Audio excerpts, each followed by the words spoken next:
କ'ଣ କରିବା କହିବା ମୁଁ ଭାବୁଛି। ଜୟଜୀବ ସାର୍, ଜୟ ଜୟ। ନିଶ୍ଚିନ୍ତ କହୁଛି ଗୋଟିଏ ଆଲୋଚନା କରିବେ କି? ଜୀବର ନୁହେଁ ବନ୍ଧନ, କହିଲେ ଯଶୋଦା ନନ୍ଦନ। ଏବେ ତୁ ଶୁଣ ମୋ ବିଚାର, ଜୀବ ଆତ୍ମାର ମୁଖ୍ୟ ଦ୍ୱାର। ସେଠି କହିବେ ନା କ'ଣ କରିବେ? ଭାଗବତ କଥା। ଜୀବର ଆଜ୍ଞା। ନୁହେଁ ବନ୍ଧନ। ଜୀବର ନୁହେଁ ବନ୍ଧନ, ହଁ। କହିଲେ ଯଶୋଦା ନନ୍ଦନ। ଏବେ ତୁ ଶୁଣ ମୋ ବିଚାର, ଜୀବ ଆତ୍ମାର ମୁଖ୍ୟ ଦ୍ୱାର।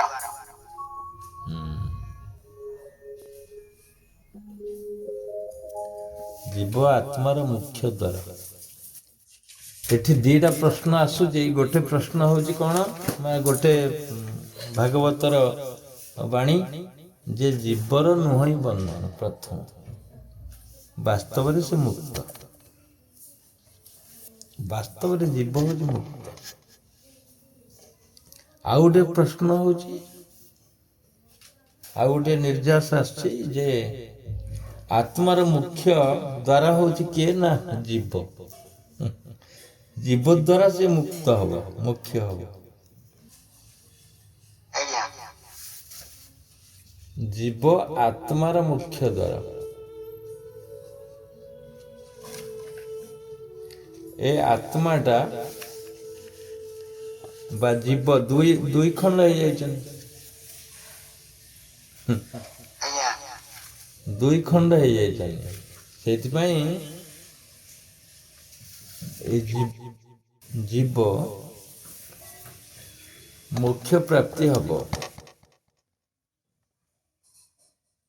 ଜୀବ ହିଁ ମୁଖ୍ୟ ପ୍ରାପ୍ତି ହବ। ଆତ୍ମା ତ ଆତ୍ମା, ସହଜ ଅଜର ଅମର। ଆତ୍ମା ହଉଛି ଅଜର ଅମର। ମୁଖ୍ୟ କିଏ ହବ? ମୁଖ୍ୟ ହବ ଜୀବ। କାହା ଦ୍ୱାରା ମୁଖ୍ୟ ହବ? ମୁଖ୍ୟଟା କାହା ଦ୍ୱାରା ହବ? ତାର ଫାଉଣ୍ଡେସନ କିଏ?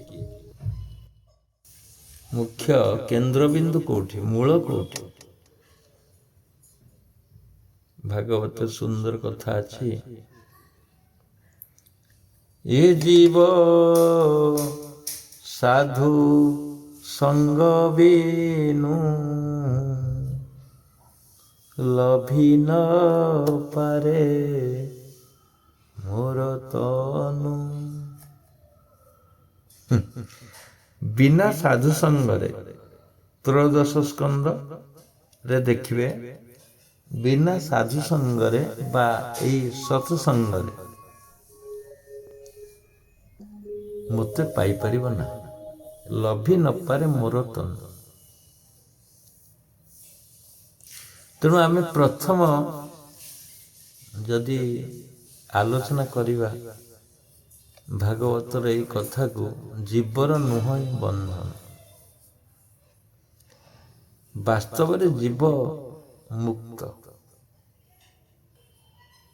ଆମେ ତ ଦୁଇ ଭାগে କରିଛେ, ଜୀବ ଗୋଟେ ଆଉ ଆତ୍ମା ଗୋଟେ। ନିଜକୁ ପଚାରନ୍ତୁ ପ୍ରଥମେ, ଦୁଇ ଭାଗ ଛାଡ଼ି ଦିଅନ୍ତୁ। ନିଜକୁ ପ୍ରଶ୍ନ କରନ୍ତୁ, ଅତି ସହଜ ପ୍ରଶ୍ନ। ବାସ୍ତବରେ ତୁମେ ଆତ୍ମା କି ଜୀବ?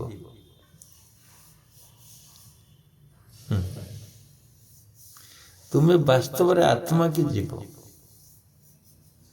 ପ୍ରଶ୍ନ ମିଳିଯିବ, ଭିତରୁ ମିଳିଯିବ ପ୍ରଶ୍ନ।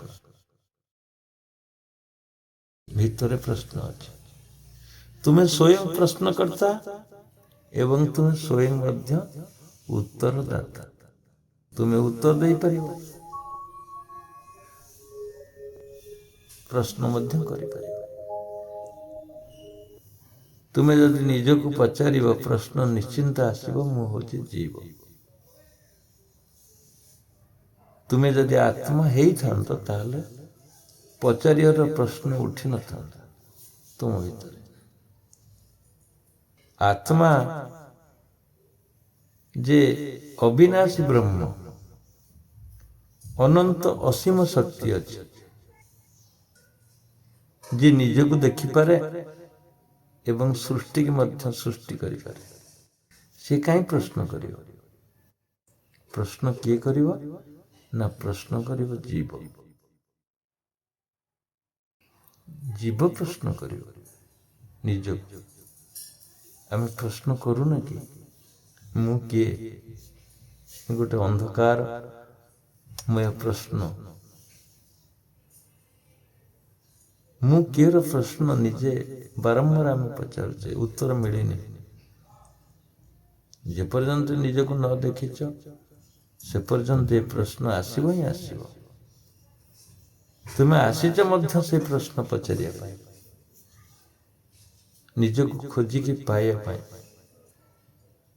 ଯୋଉ ଦ୍ୱିଖଣ୍ଡ ହେଇଯାଇଛି, ଏକଇ ବୃକ୍ଷେ ହଂସ ଦୁଇ, ଏକଇ ବୃକ୍ଷେ ହଂସ ଦୁଇ, ବସନ୍ତି ପ୍ରିୟ ଭାବ ବହି। ପ୍ରିୟ ଭାବରେ ଅଛ, ଆତ୍ମା ସହିତ ତୁମେ ପ୍ରିୟ ଭାବରେ ଅଛ। ଜୀବ ଆତ୍ମା ପ୍ରିୟ ଭାବରେ ଅଛନ୍ତି, କିନ୍ତୁ ଗୋଟିଏ ବୃକ୍ଷରେ ଅଛନ୍ତି ଦୁଇଟି ହଂସ, ଦି ଭାଇ ହେଇଗଲେ। ଆଉ କଣ ନା ଯୋଉ ଦୁଇଟି ଭାଗରେ ଦି ଜଣ ଅଛନ୍ତି, କେହି କାହାକୁ ଦେଖିପାରୁନାହାନ୍ତି। ଇଏ ହଉଛି ବିଡମ୍ବନା। ଯଦି ଦେଖିପାରନ୍ତେ ତାହେଲେ ଦ୍ୱିଖଣ୍ଡର ପ୍ରଶ୍ନ ଉଠନ୍ତାନି, ଦୁଇଟି ଡାଳର ପ୍ରଶ୍ନ ଉଠନ୍ତାନି। ଗୋଟିଏ ବୃକ୍ଷରେ ଅଛନ୍ତି, ଏଇ ଓଲଟ ବୃକ୍ଷ। ଦେହ ଦେବାଳୟ ପ୍ରୋକ୍ତ ଜୀବ ନାମ ସଦାଶିବ। ଦେହ ଦେବାଳୟ ପ୍ରୋକ୍ତ ଜୀବ ନାମ ସଦାଶିବ। ଏଇ ଜୀବର ନାମ ହଉଛି ସଦାଶିବ। କିନ୍ତୁ କଣ ହବ? ସଦାଶିବ ଗୋଟେ ଡାଳରେ, ଜୀବ ଗୋଟେ ଡାଳରେ। ନା ଦେଖୁଛି ନା ମିଶୁଛି, ନା ନିଜର ବଳକୁ ପରଖୁଛି, କିଛି ନାହିଁ। କିନ୍ତୁ ଦୁଇ ଜଣଙ୍କ ଅଛନ୍ତି। ସ୍ୱଭାବେ ବେନି ଶାଖେ ଥାନ୍ତି, ସ୍ୱଭାବରେ ବେନି ଶାଖାରେ ଅଛନ୍ତି। ସ୍ୱଭାବରେ ଇଏ ତା ସ୍ୱଭାବରେ ଅଛି, ସିଏ ତା ସ୍ୱଭାବରେ ଅଛି। ସ୍ୱଭାବେ ବେନି ଶାଖେ ଥାନ୍ତି, ଏକ ଆରେକ ନ ଦେଖନ୍ତି। ସ୍ୱଭାବରେ ରହିଛନ୍ତି, ଏକ ଆରେକ ନ ଦେଖନ୍ତି। ଜଣେ ଜଣକୁ ଦେଖିପାରୁନାହିଁ। ତେଣୁ ଦ୍ୱିଖଣ୍ଡ ହେଲେନି କି? ଗୋଟିଏ ବୃକ୍ଷ, ଦୁଇଟି ଡାଳ, ଦୁଇଟି ପକ୍ଷୀ, ଦୁଇଟି ହଂସ। ସାଜୁଜା ସଖାୟା, ଦୁଇଟି ଡାଳରେ ଦୁଇଟି ପକ୍ଷୀ ବସିଛନ୍ତି ସଖା ସଦୃଶ୍ୟ ହୋଇ। ଭାଗବତ ତାକୁ କହିଲା ପ୍ରିୟ ଭାବରେ ବସିଛନ୍ତି। ଯଦି ସଖା ସଦୃଶ୍ୟ ଅଛନ୍ତି, ପ୍ରିୟ ଭାବରେ ଅଛନ୍ତି ଏବଂ କେହି କାହାକୁ ଦେଖି ପାରୁନାହାନ୍ତି। ଜଣେ ଜଣକୁ ଦେଖୁଛି କିନ୍ତୁ ଆଉ ଜଣେ ଦେଖିପାରୁନି। ଏକ ଆରେକ ନ ଦେଖନ୍ତି, ଗୋଟିଏ ଆଉ ଜଣକୁ ଦେଖିପାରୁନି। ତେବେ ତାଙ୍କର ଶକ୍ତି ସମାନ କି ଅସମାନ? କି ଟିକେ ବଳୁଆ ହେଇଛି କି ଆଉ ଜଣେ ନିର୍ବଳ କି? ଜଣେ ଓଜନ ପାଲାରେ ଅଧିକ କି ଆଉ ଜଣେ ଅଧିକ? ଶକ୍ତି ସେମାନଙ୍କର କେତେ? ସମାନ ଶକ୍ତି ସେବହନ୍ତି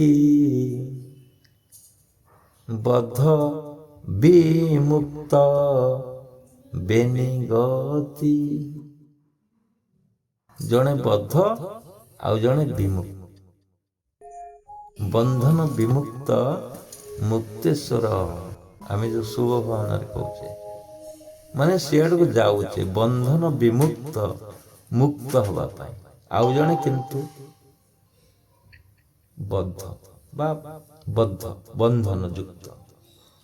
ଶକ୍ତି ଦୁଇ ଜଣଙ୍କର ସମାନ। ସମାନ ଶକ୍ତି ସେବହନ୍ତି ବଦ୍ଧ ବିମୁକ୍ତ ବେନିଗତି। ଜଣଙ୍କର ଗତି ହେଉଛି ଜୀବନ ମୁକ୍ତ ବା ବିମୁକ୍ତ, ଆଉ ଜଣଙ୍କର ଗତି ହେଉଛି ବଦ୍ଧ, ଯୋଉଟା ଜୀବ। ଆମେ ଯୋଉ ପ୍ରଶ୍ନ ରଖିଥିଲେ ବା ପ୍ରଶ୍ନ ଉଠିଥିଲା, ଜୀବର ନୁହେଁ ବନ୍ଧନ।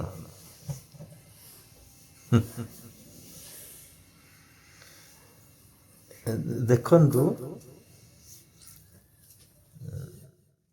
ଜୀବର ବାସ୍ତବରେ କୃଷ୍ଣ କ'ଣ କହୁଛନ୍ତି? ବନ୍ଧନ ନାହିଁ। କୃଷ୍ଣ କହୁଛନ୍ତି ବନ୍ଧନ ନାହିଁ, କିନ୍ତୁ ବାସ୍ତବରେ ବନ୍ଧନ ନାହିଁ। ତୁମେ ବନ୍ଧନକୁ କ'ଣ କରୁଛ? ଧରିକି ରଖିଛ। ଜଣେ ସାଧୁ ଥିଲେ, ଗୁରୁ ସାଧୁ, ଜଣେ ଜିଜ୍ଞାସୁ ତାଙ୍କର ସ୍ୱଭାବ ଜାଣି ଯେ ଏତେ ଉଚ୍ଚ କୋଟିର ସାଧୁ ଜଣେ ଅଛନ୍ତି, ତାଙ୍କ ପାଖକୁ ଯାଇଥିଲେ ଶିକ୍ଷା ଗ୍ରହଣ କରିବା ପାଇଁ। ପ୍ରଶ୍ନ କଲେ ଯେ ମୁଁ କେମିତି ଏ ସଂସାର ବନ୍ଧନରୁ ମୁକ୍ତ ହେବି? ଏ ସଂସାର ମୋତେ ବାନ୍ଧି ରଖିଛି।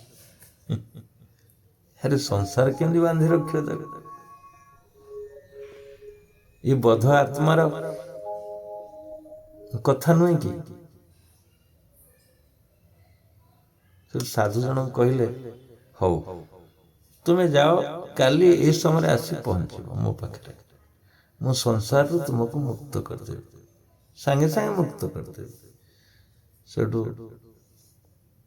ଫେରି ଆସିଲେ ଜିଜ୍ଞାସୁ ଜଣକ, ବହୁତ ଆନନ୍ଦ ରହିଲେ। କହିଲେ, ଗୋଟେ ସେକେଣ୍ଡରେ ମୋତେ ମୁକ୍ତ କରିଦେବ ଏ ବନ୍ଧନରୁ? ତେବେ ସେଇ ସମୟରେ ପୁଣି ଯାଇ ପହଞ୍ଚିଲେ। ଯେଉଁ ସମୟରେ କଥା ଦେଇଥିଲେ ସାଧୁ, ସେଇ ସମୟରେ ଯାଇକରି ଏ ଜିଜ୍ଞାସୁ ବ୍ୟକ୍ତି ପହଞ୍ଚିଲେ। ଜିଜ୍ଞାସୁ ବ୍ୟକ୍ତି ପହଞ୍ଚିଲା ବେଳକୁ ସାଧୁ ଜଣକ କ'ଣ କରିଛନ୍ତି ନା, ଗୋଟେ ଖୁଣ୍ଟକୁ ଜାବୁଡ଼ିକି ଧରିଛନ୍ତି ଏବଂ ଜୋର ପାଟି କରୁଛନ୍ତି ଯେ ମୋତେ ମୁକ୍ତ କର, ମୋତେ ମୁକ୍ତ କର, ମୋତେ ମୁକ୍ତ କର, ମୋତେ ମୁକ୍ତ କର। ଏ ଖୁଣ୍ଟ ମୋତେ ଜାବୁଡ଼ି ଧରି ବଡ଼ ପାଟିରେ କହୁଛନ୍ତି। ଏ ଜିଜ୍ଞାସୁ ଜଣକ ସେଠାରେ ଯାଇ ପହଞ୍ଚିଗଲେ। ସମୟ ଦେଇଥିଲେ ନା, ପହଞ୍ଚିକିରି ସେଠୁ କହିଲେ, ଆରେ ମୁଁ ତ ଆଙ୍କୁ ଜାଣିଥିଲି ଏ ଜଣେ ସାଧୁ, ଆଉ ଏ ପାଗଳ ଭଳି କ'ଣ ଗୋଟେ ଖୁଣ୍ଟଟାକୁ ଧରିକିରି କ'ଣ କହୁଛନ୍ତି ମୋତେ ଧରିଛି, ଛାଡ଼ୁନି। ଖୁଣ୍ଟଟା କେମିତି ଜଡ଼ଟା ତାକୁ ଧରିବ? ସେଠୁ ଯାଇ ପଚାରିଲେ, କହିଲେ, ଆରେ ଏ କି ଘଟଣା? ଆପଣ ଏଇ ହାତଟାକୁ ଖୋଲି ଦେଉନାହାନ୍ତି, ମୁକ୍ତ ହେଇଯିବେ। ସେଠୁ ସାଧୁ ଜଣକ ଖୋଲିଦେଲେ ହାତ। ଜିଜ୍ଞାସୁ ପଚାରିଲେ, କହିଲେ, ଆପଣ ଏତେ ଜଣେ ସାଧୁ ଲୋକ, ଏ ସାମାନ୍ୟ ଖୁଣ୍ଟଟା ଆପଣଙ୍କୁ କେମିତି ଧରିଲା? ଆପଣ ସ୍ୱୟଂ ଧରିଛନ୍ତି, ଖୋଲିଦେଲେ ତ ମୁକ୍ତ ହେଇଗଲା। ସେଠୁ ସାଧୁ ଜଣକ କହିଲେ, ଆରେ ବାପା, ମୁଁ ତ ସେଇ କଥା ବୁଝିବା ପାଇଁ ଏ କଥା ଆରମ୍ଭ କରିଥିଲି, ଏଇ କାର୍ଯ୍ୟଟା ଆରମ୍ଭ କରିଥିଲି। ତୁମେ ସେମିତି ସଂସାରକୁ ଜାବୁଡ଼ିକି ଧରିଛ, ସଂସାର ତ ତମକୁ ଧରିନି। ସଂସାର ତ ଜଡ଼ ନା, ସଂସାରକୁ ତୁମେ ଜାବୁଡ଼ି ଧରିଛ, ସେଥିପାଇଁ ବନ୍ଧନ ଯୁକ୍ତ ହେଇଛ। ଛାଡ଼ିଦିଅ, ଏଇ ମୁହୂର୍ତ୍ତରେ ସଂସାର ଛାଡ଼ିଦିଅ, ସଂସାରର ବନ୍ଧନ ତୁମକୁ କେବେ ଜାବୁଡ଼ି ଧରିବନି। ସଂସାର କେବେ କହିବନି ବନ୍ଧନରେ ରୁହ, ତୁମେ ସ୍ୱୟଂ ବନ୍ଧନରେ ରହୁଛ। ତେଣୁ ମୁକ୍ତ କେମିତି? ଏବେ ଛାଡ଼ିଦିଅ, ମୁକ୍ତ ହେଇଯିବ ତୁମେ। ସଂସାର କେବେ କାହାକୁ ବାନ୍ଧିନି। ତୁମେ ସ୍ୱୟଂ ଚାକିରି କରିବା ପାଇଁ ଦରଖାସ୍ତ କରୁଛ। ଚାକିରି କୋଉଠି ଆସି କହିନି ଯେ ତୁମେ ଚାକିରି କର। କୌଣସି ପୋଷ୍ଟ ତୁମକୁ ଆହ୍ୱାନ କରୁନି, ଆସ ବାବା ମୁଁ ତୁମକୁ ଚାକିରି ଦେବି। ତୁମେ ସ୍ୱୟଂ ପାଠ ପଢ଼ିଛ, ତୁମେ ସ୍ୱୟଂ ଦରଖାସ୍ତ କରିଛ, ତୁମେ ସ୍ୱୟଂ ସେଇ ବନ୍ଧନରେ ବାନ୍ଧି ହେବା ପାଇଁ ନିବେଦନ କରୁଛ। ଚାକିରି କେହି କାହାକୁ ବାନ୍ଧିକି ରଖିନି, ଚାକିରିକି ତୁମେ ଧରିଛ। ସେମିତି ସଂସାରକୁ ତୁମେ ଧରିଛ। ଯେବେ ସଂସାରକୁ ଛାଡ଼ିଦେବ ସେବେ ମୁକ୍ତ ହେଇଯିବ। ଜୀବର ନୁହଁ ବନ୍ଧନ କହିଲେ ଯଶୋଦା ନନ୍ଦନ। ବାସ୍ତବରେ ଜୀବ ହେଉଛି ମୁକ୍ତ, ସ୍ୱଭାବେ ମୁକ୍ତ।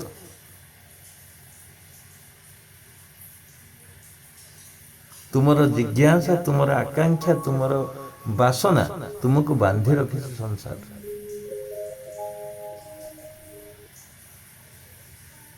ସଂସାର ତୁମକୁ ବାନ୍ଧିନି, ତୁମେ ସ୍ୱୟଂ ବାନ୍ଧି ହେଇଯାଇଛ।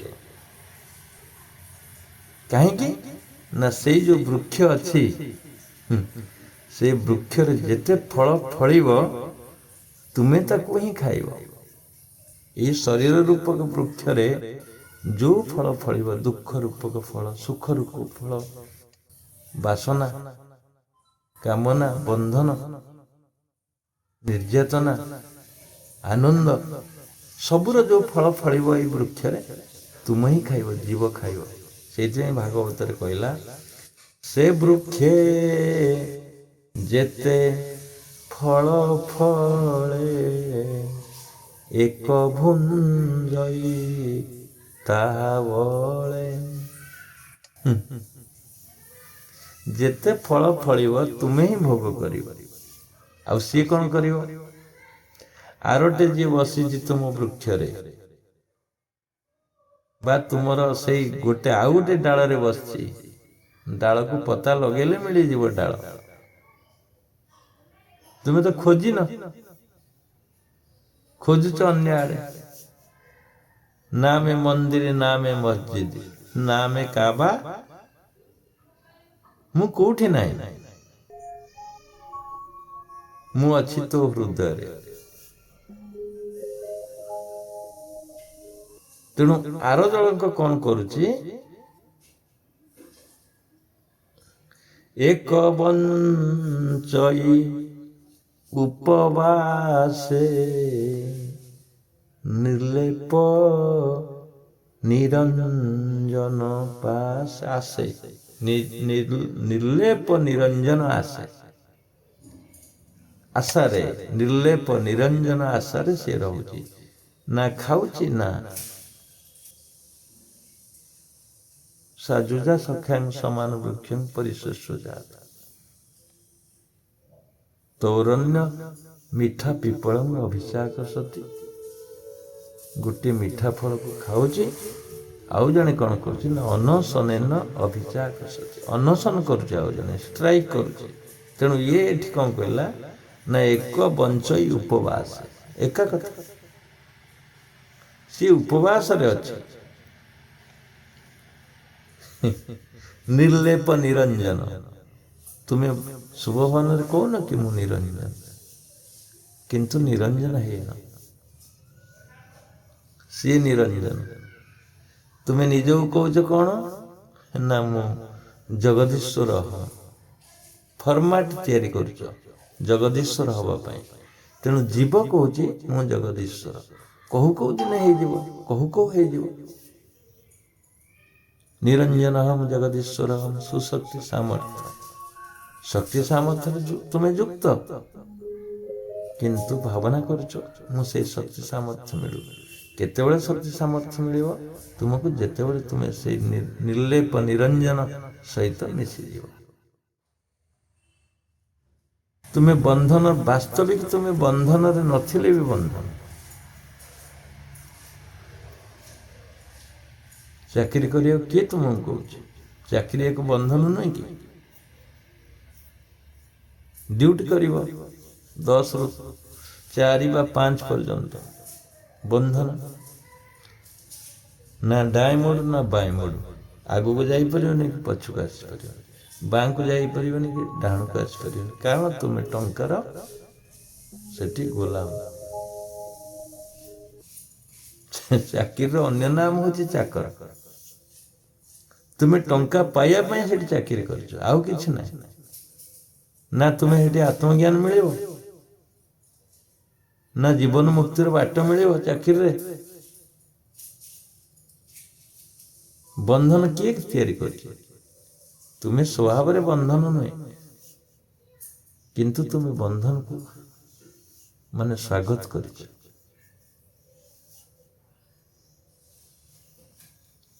ରାଜନୀତି ଏକ ବନ୍ଧନ। ରାଜନୀତିରେ ତୁମେ ବନ୍ଧନ ଭିତରକୁ ଯାଉଛ। ଗୋଟେ ଇଣ୍ଡଷ୍ଟ୍ରିଆଲିଷ୍ଟ ହେଲେ ବି ସେ ବି ବନ୍ଧନ। କୌଣସି ପ୍ରୋଜେକ୍ଟ ତିଆରି କଲେ ସିଏ ବି ବନ୍ଧନ।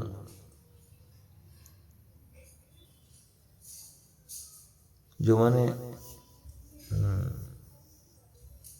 କିଛି ନା କିଛି କାମରେ ଲିପ୍ତ ରହୁଛନ୍ତି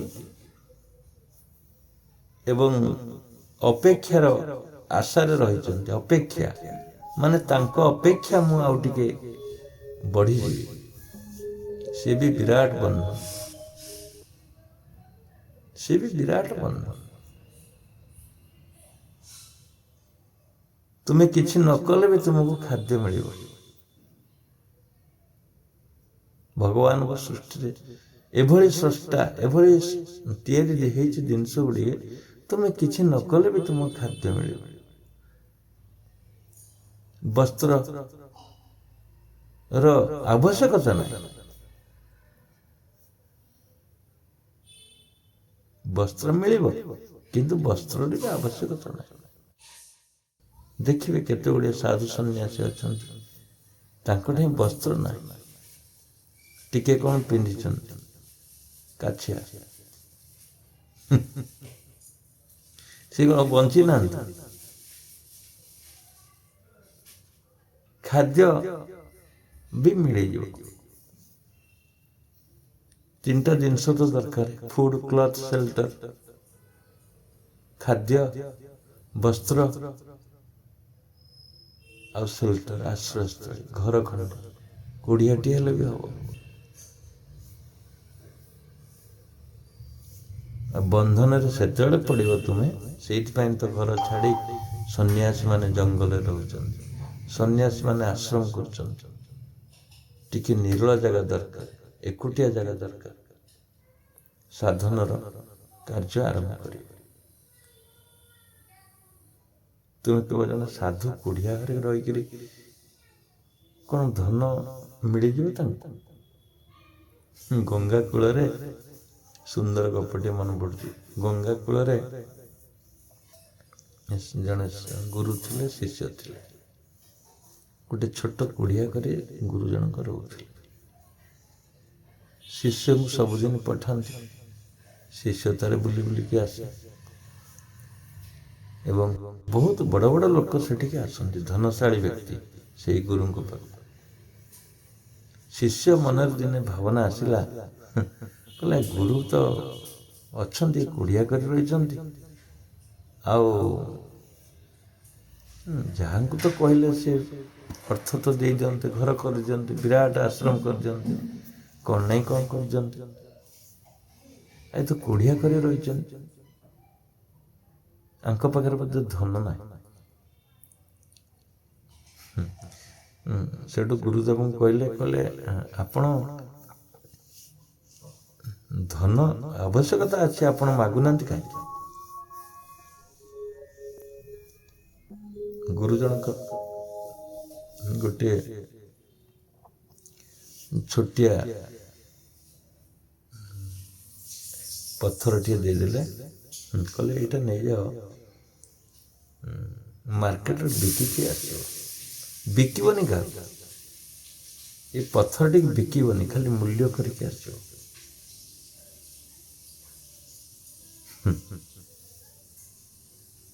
କେତେ ମୂଲ୍ୟ ହଉଛି ୟାର ପଚାରିବ। ଶିଷ୍ୟ ଜଣେ ପ୍ରଥମେ ଗଲେ ଏଇଟା ସେ ଭାବିଲେ, ଶିଷ୍ୟ ଜଣକ ଭାବିଲେ ଏଇଟା ତ ପଥରଟା, ଏଇଟା ତ ପଥରଟା,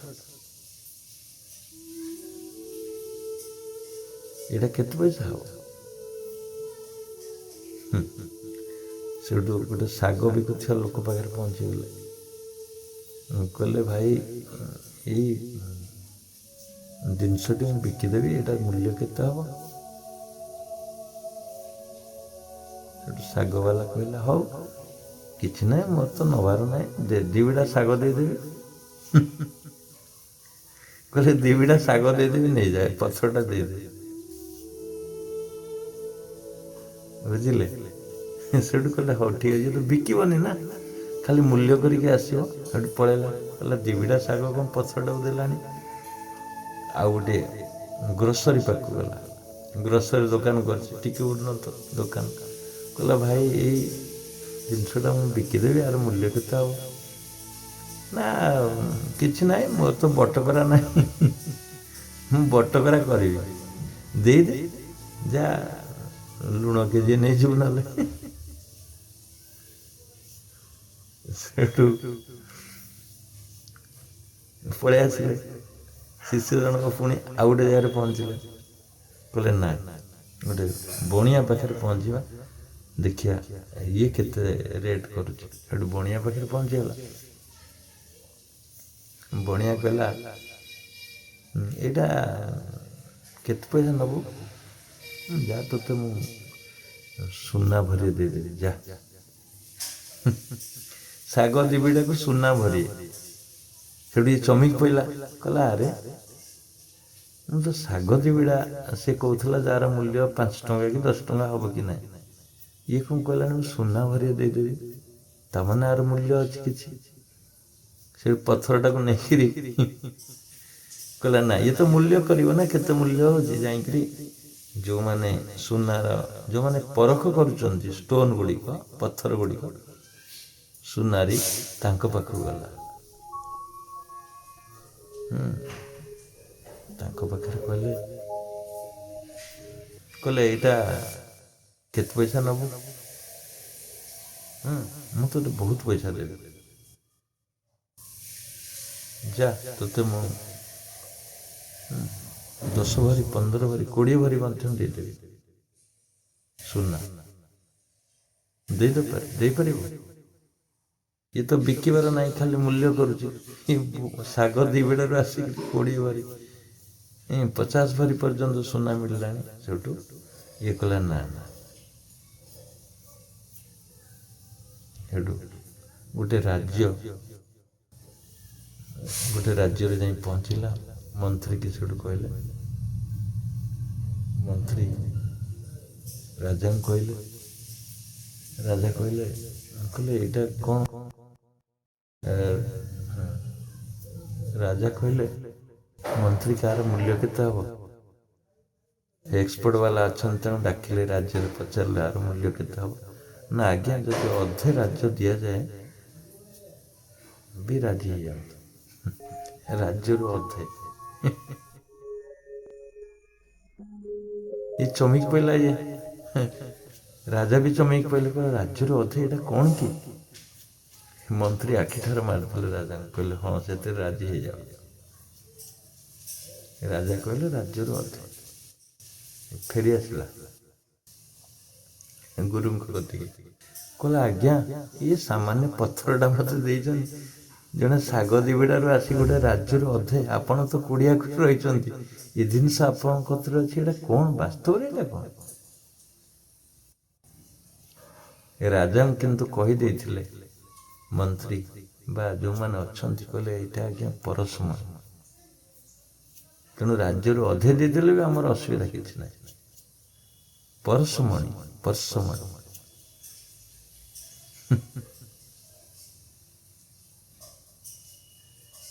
ଗୁରୁ କହିଲେ ଏଇଟା କ'ଣ ଜାଣିଛୁ? ଏଇଟା ପରଶମଣି। ପରଶମଣି, ରାଜା କହିଲେ ପରଶମଣି,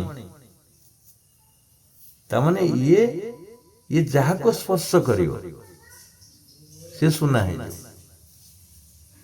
ଯୋଉଥିରେ ତୁମେ ଘଷି ଦେବ ପଥରଟା ସୁନା ହେଇଯିବ। ପରଶମଣି ଛୁଇଁ ଦେଲେ ମଣି ହେଇଯିବ।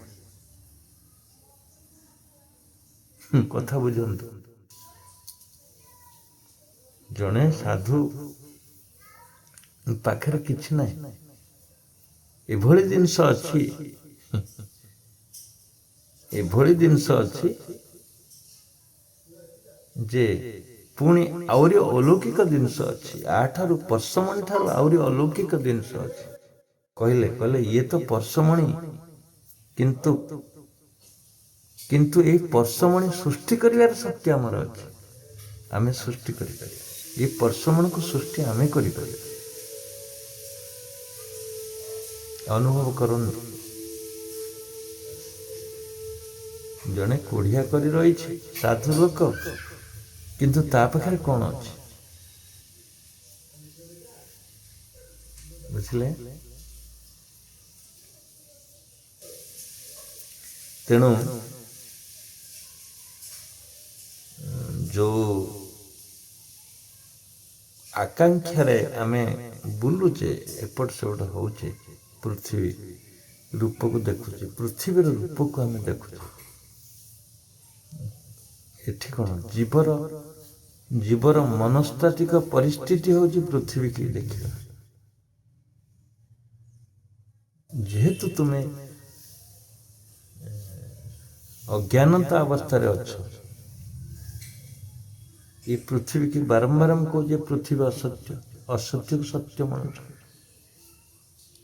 ଇଏ ହଉଛି ଜୀବର ଲକ୍ଷଣ।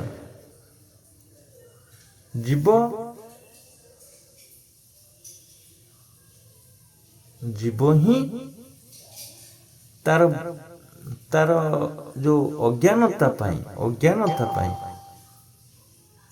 ବନ୍ଧନକୁ ଧରି ରଖିଛି, କେବଳ ଅଜ୍ଞାନତା ପାଇଁ। ସ୍ୱଭାବେ ଅଜର ଅମର, କିନ୍ତୁ ସେ ଅଜ୍ଞାନତା ପାଇଁ କହୁଛି ମୁଁ କଣ, ମୁଁ ଚିରସ୍ଥାୟୀ ନୁହେଁ, ମୁଁ ଅଜର ନୁହେଁ, ଅମର ନୁହେଁ। ଜଣେ ମତେ ଏଇ ଭୂତ ପ୍ରେତ କଥା କହିଲେ ଭୂତ ପ୍ରେତ ନାହିଁ। ମୁଁ କହିଲି ତୁମ ବାପାଙ୍କୁ ତୁମେ ପିଣ୍ଡ ଦଉଛ ନା? ହଁ ଦଉଛି। ମୁଁ କହିଲି କାହାକୁ ତାର ଦଉଛ ପିଣ୍ଡ? ଯଦି ଭୂତ ପ୍ରେତ ନାହାନ୍ତି ତୁମେ କାହାକୁ ପିଣ୍ଡ ଦେଲ?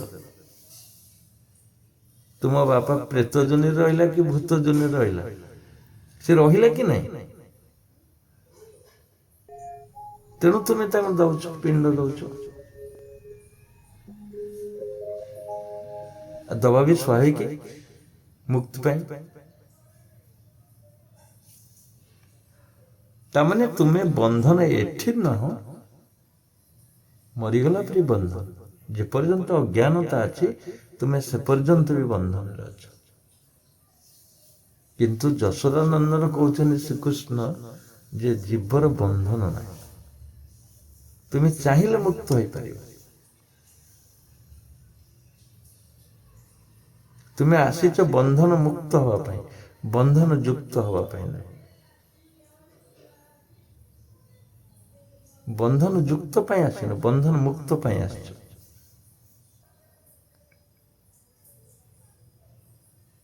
ମାୟାରେ ମୋହିତ ହୋଇଲେ ମତେ ଜାଣିବ ଜୀବ। ଯେତେବେଳେ ଏଇ ବ୍ରହ୍ମ ମାୟାରେ ମୋହିତ ହେଇଯାଉଛି, ସେ ଜୀବ ହେଇଯାଉଛି। ମାୟାରେ ମୋହିତ ହୋଇଲେ ମତେ ଜାଣିବ ଜୀବ, ମାୟା ପରି ଶୂନ୍ୟ ହୋଇଲେ ମତେ ବ୍ରହ୍ମ ଜାଣିବ। এই ପଂକ୍ତି, এই ଉକ୍ତିଟି ବାୟା ବାବା କହିଛନ୍ତି ତାଙ୍କର ଗୀତାରେ। ଯେତେବେଳେ ବନ୍ଧନ, ମାୟାର ବନ୍ଧନରେ ତୁମେ ଯେତେବେଳେ ରହିବ, ତମେ ଜୀବ ହେଇଯିବ।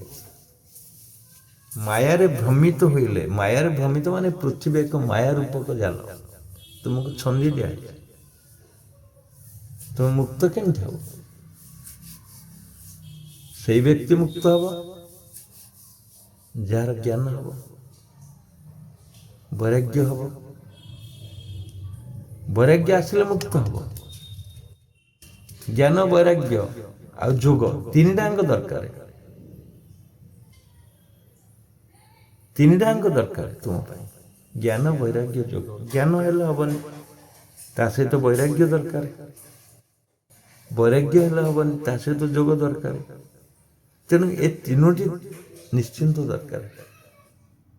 ଜ୍ଞାନ ବୈରାଗ୍ୟ ଯୋଗ ବଳେ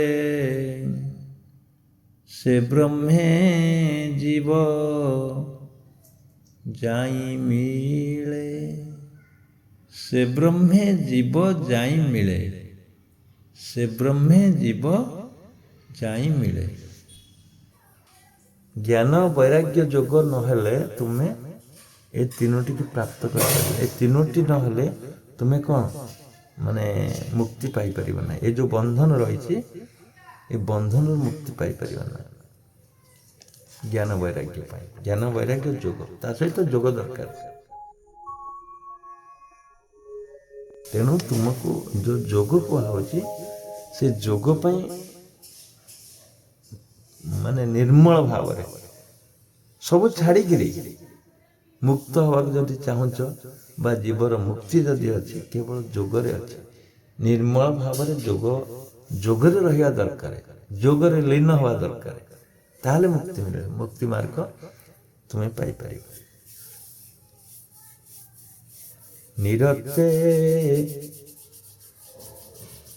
ନିରତେ ଥାଇ ସାଧୁ ସଙ୍ଗେ ନିର୍ମଳ ଭକ୍ତି ଯୋଗ ମାର୍ଗେ। ଆଜି ସାଧନ କରିବି, କାଲି କହିବ ହଁ ଆଜି ତ ଶୀତ ପଡ଼ିଛି, କେବେ କରିବା? କରିବା ତ ଆଉ, ଆମେ ତ ଯୋଗ ଶିକ୍ଷା କରିଛୁ, କରିବା ଯେତେବେଳେ ସମୟ ହେବ। ସେମିତି ହେବନି, ସେଥିରେ ପୂର୍ଣ୍ଣ ମାତ୍ରାରେ ନିର୍ମଳ ଭକ୍ତି ଥିବା ଦରକାର। ଯୋଗ ମାର୍ଗରେ ଯୋଗଟାକୁ ଠିକ୍ ବୋଲି ଭାବି ନେଇଯିବା ଦରକାର। ତାହେଲେ ତମେ ଯୋଗ ପାଇଁ ଅଗ୍ରସର ହେବ, ନହେଲେ ହେଇପାରିବନି।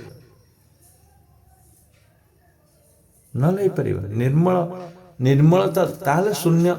ତୁମେ ସେଇ ଯେଉଁ ବନ୍ଧନ ଯୁକ୍ତ ହେଇଛ, ବନ୍ଧନରୁ ମୁକ୍ତ ହେବ କେବଳ ଯୋଗ ମାଧ୍ୟମରେ, ନହେଲେ ଆସିବନି ତୁମ ଭିତରେ। ଯଦି ଆସିବ ପୁଣି ମାୟା ଆସିବ ତା ସହିତ।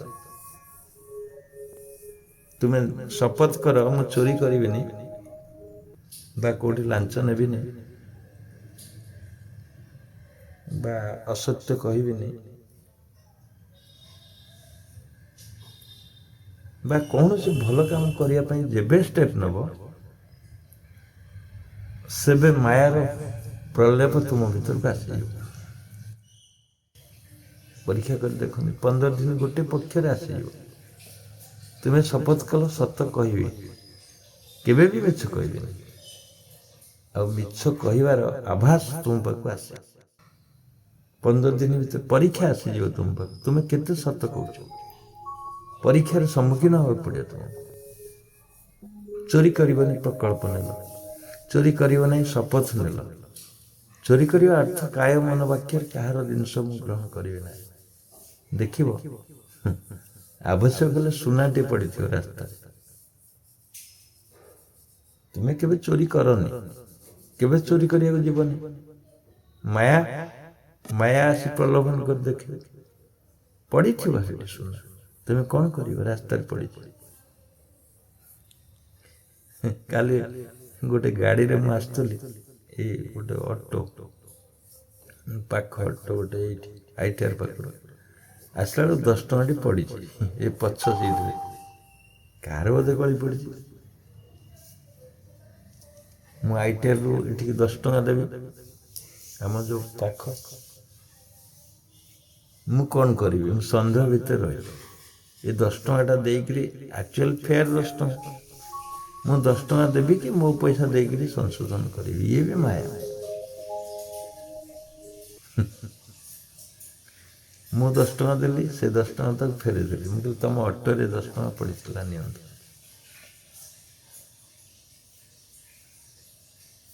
ଏ ଛୋଟ କଥା, ଏକଦମ ଛୋଟ ଛୋଟ କଥାରେ ତମେ ପରୀକ୍ଷା ଦେବାକୁ ପଡ଼ିବ ବେଳେବେଳେ। ତେଣୁ ଯେବେ ସତ୍ୟର ଯାହା ଅସୁବିଧା ଅଛି ତୁମର ଷ୍ଟେପ୍ ନେଇଯିବ ଭଲ ଆଡ଼କୁ, ସେ ମାୟା ଆସି ଦେଖାଦେବ। ବନ୍ଧନରେ ରଖିବା ପାଇଁ ବାରମ୍ବାର ଚେଷ୍ଟା କରିବ ତୁମେ, ନହେଲେ ତୁମେ ଖସିଯିବ ନା।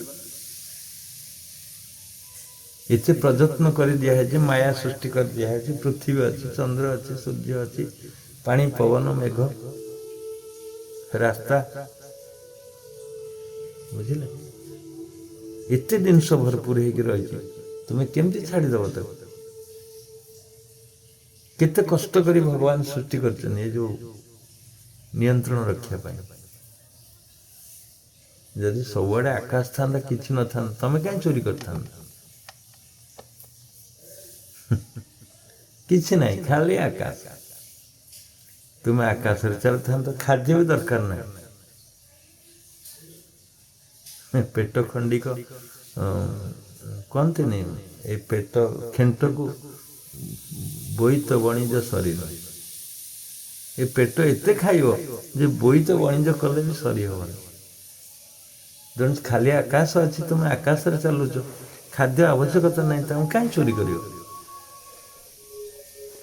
କାହିଁ ରାହାଜାନୀ କରିବ? କାହିଁ ଇଲେକ୍ସନରେ ଛିଡ଼ା ହେବ? ମନ୍ତ୍ରୀ ହେବା ଦରକାର ନାହିଁ, କିଛି ହେବା ଦରକାର ନାହିଁ। ଯଦି ଆବଶ୍ୟକତା ଅଛି ବୋଲି ପୃଥିବୀର ନାଟରେ ତୁମେ ସାମିଲ ହେଇଯାଉଛ, ଗୋଟେ ରୋଲ କରୁଛ। ଯଦି ଆକାଶରେ ଚାଲୁଥାନ୍ତ ତାହେଲେ କ'ଣ ଦରକାର ଥିଲା?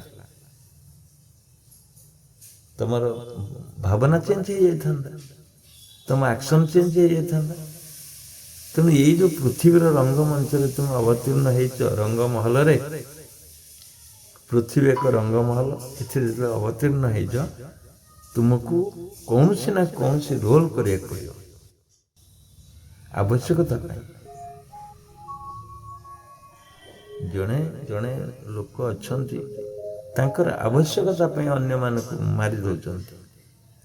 ଟଙ୍କା ଆଣିବା ବଡ଼ କଥା ନୁହେଁ, ଜଣକୁ ଜୀବନ ହତ୍ୟା କରୁଛନ୍ତି, ତାକୁ ସଂସାରରୁ ହଟେଇ ଦେଉଛନ୍ତି ଟୋଟାଲ, ତାଙ୍କର କାର୍ଯ୍ୟରେ ଯିଏ ବ୍ୟାଘାତ କଲା। ତେଣୁ ଇଏ ବନ୍ଧନ ନୁହେଁ କି? ତୁମେ ଯେତେ ଆଡ଼କୁ ଯିବ ସେତେ ବନ୍ଧନ ପାଇବ। ଜଣେ କାଠୁରିଆ ବୁଢ଼ା 3 ଦିନ ଖାଇନି, କାଠ ହାଣୁଛି ଜଙ୍ଗଲରେ, ଖୁବ୍ ଭୋକ ଅଛି, ଫେରି ଆସିଛି କାଠ ଧରିକିରି। ଆସିଲା ବେଳେ ଗୋଟେ ସୁନା ପଡ଼ିଛି ରାସ୍ତାରେ, ଦେଖିଲା। ବୁଢ଼ୀ ପଛରେ ଆସିଛି।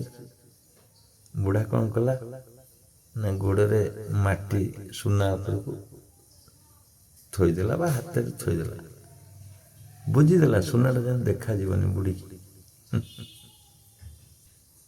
ଆଗକୁ ପଳେଇଲା। ବୁଢ଼ୀ ଆସି ଦେଖିଲା, ଶୁଣ ଶୁଣ, ତମେ ଏଠି କ'ଣ କରୁଥିଲ? ତମେ ସୁନାଟାକୁ ଏବେ ବି ସୁନା ଭାବୁଛ?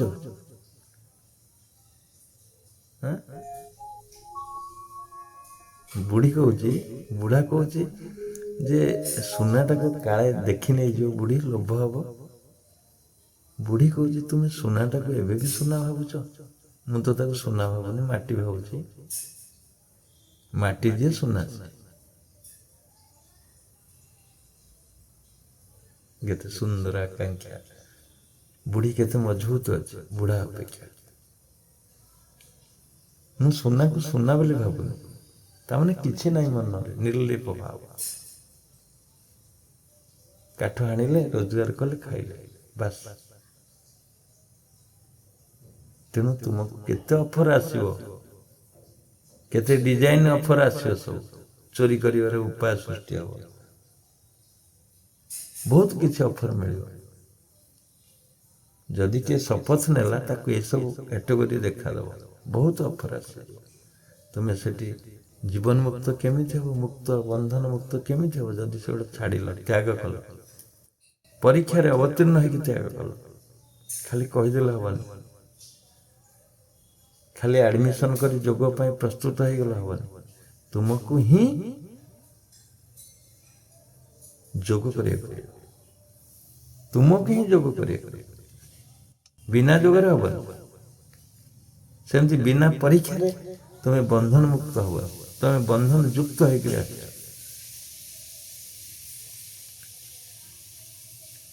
ଆତ୍ମାର ବନ୍ଧନ ଦେହ ପାଖରେ ହେଇଯାଇଛି, ଆତ୍ମାର ବନ୍ଧନ ଦେହ ପାଖରେ ଅଛି। ତେଣୁ ଗୋଟିଏ ମୁହୂର୍ତ୍ତ, ଜଣକୁ ଗୋଟିଏ ମୁହୂର୍ତ୍ତ ଲାଗିବନି ବନ୍ଧନରୁ ମୁକ୍ତ ହେବା ପାଇଁ। କାରଣ ସ୍ୱଭାବ ହେଉଛି ମୁକ୍ତ। ମଣିଷର ଜୀବର ସ୍ୱଭାବ ହେଉଛି ମୁକ୍ତ। ସିଏ ନିଜର ଗୁଣ, ନିଜର ଅଜ୍ଞାନତା ପାଇଁ ବନ୍ଧନ ଯୁକ୍ତ ହେଇକି ରହିଛି। କେମିତି ମୁକ୍ତ ହବ ତାହେଲେ? କେମିତି ମୁକ୍ତ? ତାର ଗୋଟେ ଟାଇମ ଅଛି ଭାବୁଛନ୍ତି କି ମୁକ୍ତ ହବାର? ଟାଇମ ନାହିଁ। ତୁମେ ଏବେ ଚାହିଁବ ମୁକ୍ତ ହବ। ତୁମେ ଏବେ ଚାହିଁବ ମୁକ୍ତ ହବ। ଜଣେ ସ୍ୱାମୀ ସବୁବେଳେ କହୁଛି ମୁଁ ବାବାଜୀ ହେଇଯିବି, ଯଦି ମୋ ସହିତ ବିରକ୍ତ ହବ ମୁଁ ବାବାଜୀ ହେଇଯିବି। ସ୍ତ୍ରୀ କହିଲା ତମେ ତ ସଦାବେଳେ କହୁଛ ବାବାଜୀ ହବା ପାଇଁ, କାହିଁ ତ କୋଉଦିନ ହଉନ? ତମେ ମତେ ସବୁବେଳେ ଡରଉଛ ବାବାଜୀ ହେଇ ପଳେଇବି। ଏଠୁ ପୁରୁଷ ଜଣକ ଗୋଟେ ନେଇ ଆସିଲା କପଡ଼ା, ଯୋଉ କପଡ଼ା ଥିଲା ତାକୁ କାଢିଦେଲା, ଆଉ ଗୋଟେ କାଛିଆ ପିନ୍ଧିଦେଲା, କହିଲା ଏଇ ଦେଖ ବର୍ତ୍ତମାନ ବାବାଜୀ ହେଲେ। ଚିରିଦେଲା, ଦିଖଣ୍ଡ କରିଦେଲା, କୌପୁନି ପିନ୍ଧିଦେଲା, ବାହାରକୁ ପଳେଇଲା, ଘର ଛାଡ଼ିଦେଲା, ବାହାରକୁ ପଳେଇଲା, ସାଙ୍ଗେ ସାଙ୍ଗେ ବାବାଜୀ ହେଇଗଲା। ଆଉ ଦୂର ନାହିଁ। ଆଉ ତୁମେ ଭାବୁଛ ମୁଁ କୋଉଦିନ ଯୋଗରେ ସର୍ବଶ୍ରେଷ୍ଠ ସ୍ଥାନ ଅଧିକାର କରିବି ସେଦିନ ମୁଁ ମୁକ୍ତ ହେବି, ତା ନୁହେଁ। ତୁମେ ସଂକଳ୍ପରେ ରୁହ ମୁଁ ମୁକ୍ତ ବୋଲି। ତୁମେ ସଂକଳ୍ପରେ ରୁହ ମୁଁ ମୁକ୍ତ ବୋଲି, ତାହେଲେ ମୁକ୍ତ ହବ। ଆଜି ସଂକଳ୍ପ କର ମୁକ୍ତ, ମୁଁ ବାସ୍ତବରେ ମୁକ୍ତ। ଯୋଉ ଯୋଉ ଘଟଣା ତୁମ ପରିପାର୍ଶ୍ୱରେ ରହିଛି, ଯିଏ ବନ୍ଧନ ବୋଲି ଭାବୁଛ ତାକୁ କାଟିଦିଅ।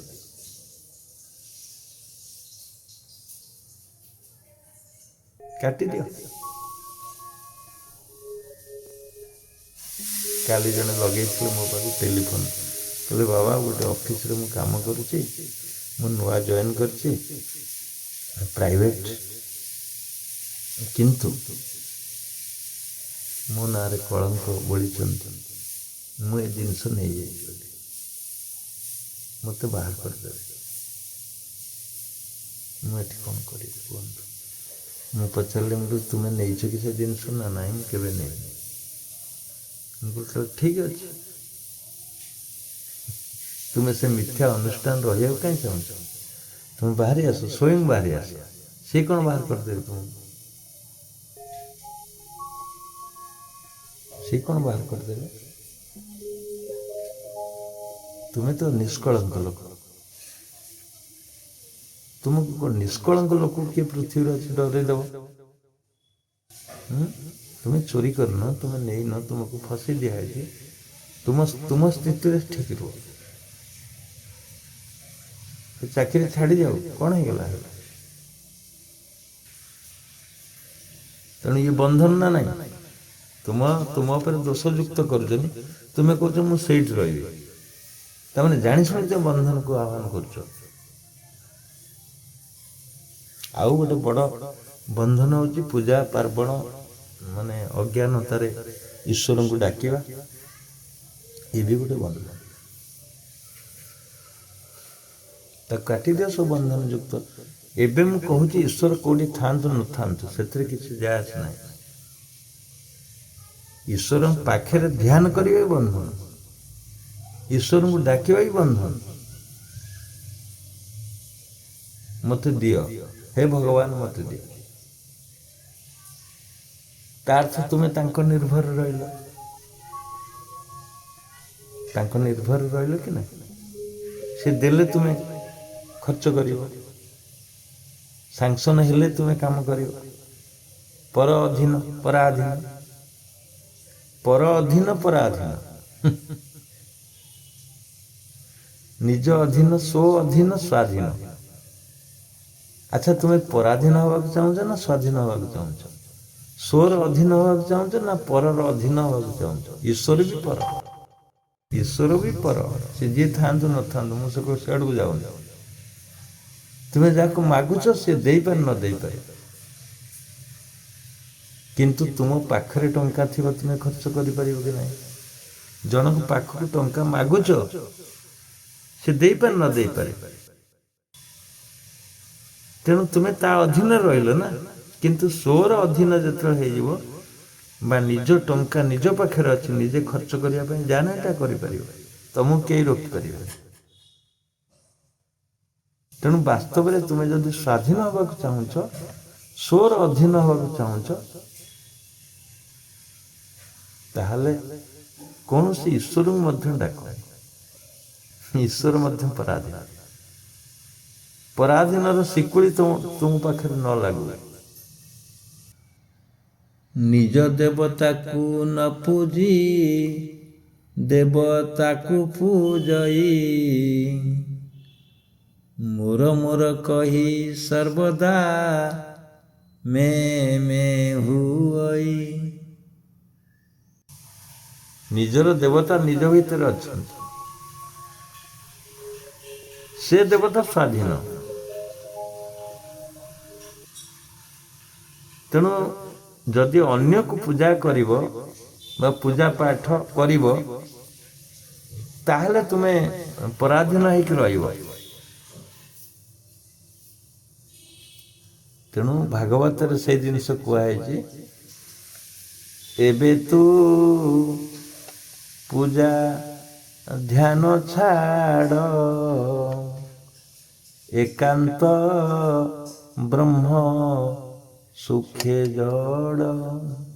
ଏବେ ତୁ ପୂଜା ଧ୍ୟାନ ଛାଡ଼, ଯୋଉ ପୂଜା ଧ୍ୟାନ କରୁଥିଲ ତାକୁ ବନ୍ଦ କର। ଏକାନ୍ତ ବ୍ରହ୍ମ ସୁଖେ ଜଡ଼। ଏକାନ୍ତ ବ୍ରହ୍ମ ମାନେ ତୁମ ଭିତରେ ଯୋଉ ବ୍ରହ୍ମ ଅଛି। ଏଠି ତିରୁପତି ଜଗନ୍ନାଥ, ବାଲାଜୀ, ସେ ଅଖଣ୍ଡାନନ୍ଦ, ଯେତେ ଦେବାଦେବୀ ଅଛନ୍ତି ଭାରତ ବର୍ଷରେ, କାହାର ପୂଜା କରିବା ପାଇଁ କୁହାଯାଏନି। ସେ ଥାଆନ୍ତୁ ଦେବାଦେବୀ, ମୁଁ ମନା କରୁନି, କିନ୍ତୁ ତୁମେ ସେଣେ ଗଲେ ପରାଧୀନ ହବ। ଏବେ ତୁ ପୂଜା ଧ୍ୟାନ ଛାଡ଼, ଏକାନ୍ତ ବ୍ରହ୍ମ ସୁଖେ ଜଡ଼। ବ୍ରହ୍ମ ସୁଖ ଭିତରେ ଅଛି, ବ୍ରହ୍ମ ତୁମ ଭିତରେ ଅଛି। ଏ ବ୍ରହ୍ମ ପ୍ରେମ ତରଙ୍ଗିଣୀ, ଭବସାଗରୁ ତରେ ପ୍ରାଣୀ। ଏଇ ଯୋଉ ବ୍ରହ୍ମ ପ୍ରେମ ତରଙ୍ଗିଣୀ, ଯଦି ପ୍ରେମ ହେଇଗଲା ବ୍ରହ୍ମ ସହିତ, ତୁମର ଆତ୍ମା ସହିତ ଯଦି ପ୍ରେମ ହେଇଗଲା,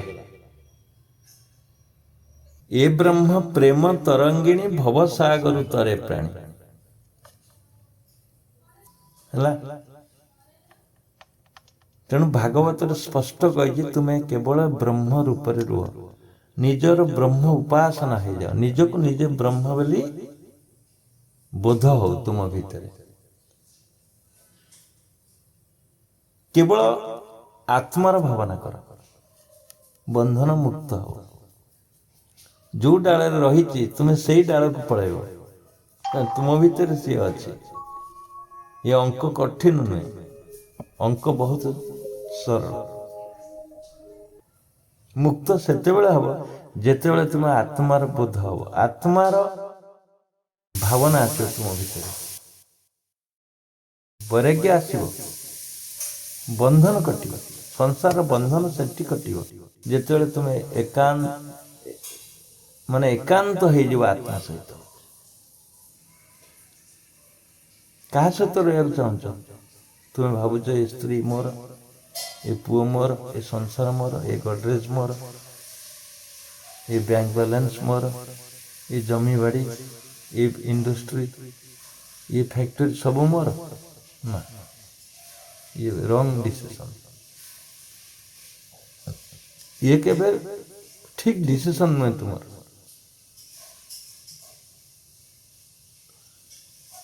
ଇଏ ରଙ୍ଗ ଡିସିସନ। ତୁମେ ପୁଣି ଫେରିଯିବ।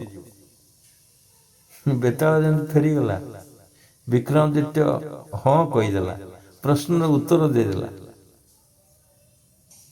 ସୁନ୍ଦର ସୁନ୍ଦର ଗପ କହିଛି ବିକ୍ରମାଦିତ୍ୟଙ୍କୁ ବେତାଳ। କିନ୍ତୁ କଣ୍ଡିସନ ରଖିଛି, ଯଦି ତୁ କହିଦେବୁ, ମୋର ଯଦି ଉତ୍ତର ଦେବୁ, ତାହେଲେ ମୁଁ ପୁଣି ଫେରିଯିବି। ଶେଷରେ ଗୋଟିଏ ସୁନ୍ଦର କାହାଣୀ କୁହେ, ଏବଂ ଶେଷରେ ରାଜା ତ ଜାଣିଛନ୍ତି ଉତ୍ତର ଦେବାକୁ ବାଧ୍ୟ ହେବେ। ଯଦି ଉତ୍ତର ଦେବୁ हे राजन जदि जानिଛୁ मत उत्तर दब जदि न जानिଛୁ କିଛି ନାହିଁ। राजा तो उत्तर जानिଛନ୍ତି दवाक बाध्य हेबे। ଯେତେବେଳେ ଉତ୍ତର ଦେଇଦେଲା ବେତାଳ ଫୁର ମୁଁ ତ ତତେ କହିଥିଲି କିଛି କହିବୁନି ସଜାଗ ରହିବୁ ଆଲର୍ଟ ରହିବୁ ହଲଚଲ ବି ହବନି କିଛି କହିବୁନି ମୋ ଉତ୍ତର କିଛି ବି କହିବୁନି ତାହେଲେ ମୁଁ ରହିବି। ଆଉ ତୁ ତ ଉତ୍ତର ଦେଇଦେଲୁ। ବେତାଳ ପୁଣି ଚାଲାକିରେ କୁହେ ଆରେ ବିକ୍ରମାଦିତ୍ୟ ତୁ ତ ବିରାଟ ରାଜା ତୋର ତ ବୁଦ୍ଧି ବହୁତ ଅଛି ଯେମିତି ତୁମର ବୁଦ୍ଧି ଅଛି ତୋର ତ ବୁଦ୍ଧି ବହୁତ ଅଛି ତୁ କ୍ଷୀରରୁ ପାଣିକି ଅଲଗା କରିଦେଇ ପାରିବୁ ତେବେ ମୁଁ ଉତ୍ତର ଦେ। ରାଜା ଉତ୍ତର ଦିଅନ୍ତି ପୁଣି ଫେରିଯାଆନ୍ତି। ସେମିତି ତୁମର ଅବସ୍ଥା ମଧ୍ୟ ସେଇଆ। ତୁମେ ଏକାନ୍ତ ରହିବା ପାଇଁ ଆସିଛ ପୃଥିବୀରେ ଡାକି ଆଣିଛି ତୁମକୁ ଆତ୍ମା। ତୁମେ କ'ଣ କରୁଛ? ଏଥିରେ ହଁ ସେଥିରେ ହଁ ଏଥିରେ ସାରିଗାମା ପାଦାନିଶା ସବୁଥିରେ ସାରିଗାମା ଚଲଉଛ। ପୃଥିବୀଟା ମୋର ଆତ୍ମାକୁ ଭୁଲି ଯାଉଛ। ଆତ୍ମାର ସମକକ୍ଷ ତୁମେ ସ୍ୱୟଂ ସମକକ୍ଷ ତୁମେ ଆତ୍ମ। ମୁଁ ପରୋକ୍ଷ କଥା କହୁନି ମୁଁ ପ୍ରତ୍ୟକ୍ଷ କଥା କହୁଛି ତୁମେ ଯେ ଆତ୍ମା। ବିଶ୍ୱକୁ ସୃଷ୍ଟି କରିବାର ତୁମର ଶକ୍ତି ଅଛି। ସମାନ ଶକ୍ତି ସେ ବହନ୍ତି ତୁମର ସେଇ ସମାନ ଶକ୍ତି ଅଛି। ମାନେ ସୃଷ୍ଟି କରିବାର ଶକ୍ତି ତୁମକୁ ଅଛି ପୃଥିବୀ ସାରା ବିଶ୍ୱକୁ। ଆଉ ବେଳେ ବେଳେ କ'ଣ କରୁଛି ନା ଆତ୍ମା ଦେବ ତୁମକୁ ଟେଲର ଦେଖଉଛି। ରାତିରେ ଯେତେବେଳେ ଶୋଇ ପଡୁଛ ତୁମକୁ ଫିଲ୍ମ ଦେଖଉଛି। ସ୍ୱପ୍ନ ମୁଁ କହିବିନି ତାକୁ ଫିଲ୍ମ କୁହନ୍ତୁ। ତୁମେ ଦେଖୁଛ ହଁ ଅଚେତନ ହେଇକି ଦେଖୁଛ। ହେଇ ସୂର୍ଯ୍ୟ ଉଇଁଲା ପକ୍ଷୀ ଉଡ଼ିଗଲେ ଝରଣାର କଳକଳ ନାଦ ବାଘର ଗର୍ଜନ ଶତ୍ରୁର ଭର୍ଚ୍ଛନା ତୁମର ପ୍ରେମ ଭାବ ତୁମ ଆକାଂକ୍ଷାର ଉନ୍ମାଦ ଇଚ୍ଛା କରିଥିବା ବସ୍ତୁର ପ୍ରାପ୍ତ ସେଇ ସ୍ୱପ୍ନରେ ସବୁ ହେଇଯାଉଛି। ତୁମେ ଖାଇନ ଶୋଇପଡ଼ିଛ କିଏ ଆଣି ଦେଇ ଦଉଛି ଖାଦ୍ୟ ସ୍ୱପ୍ନ।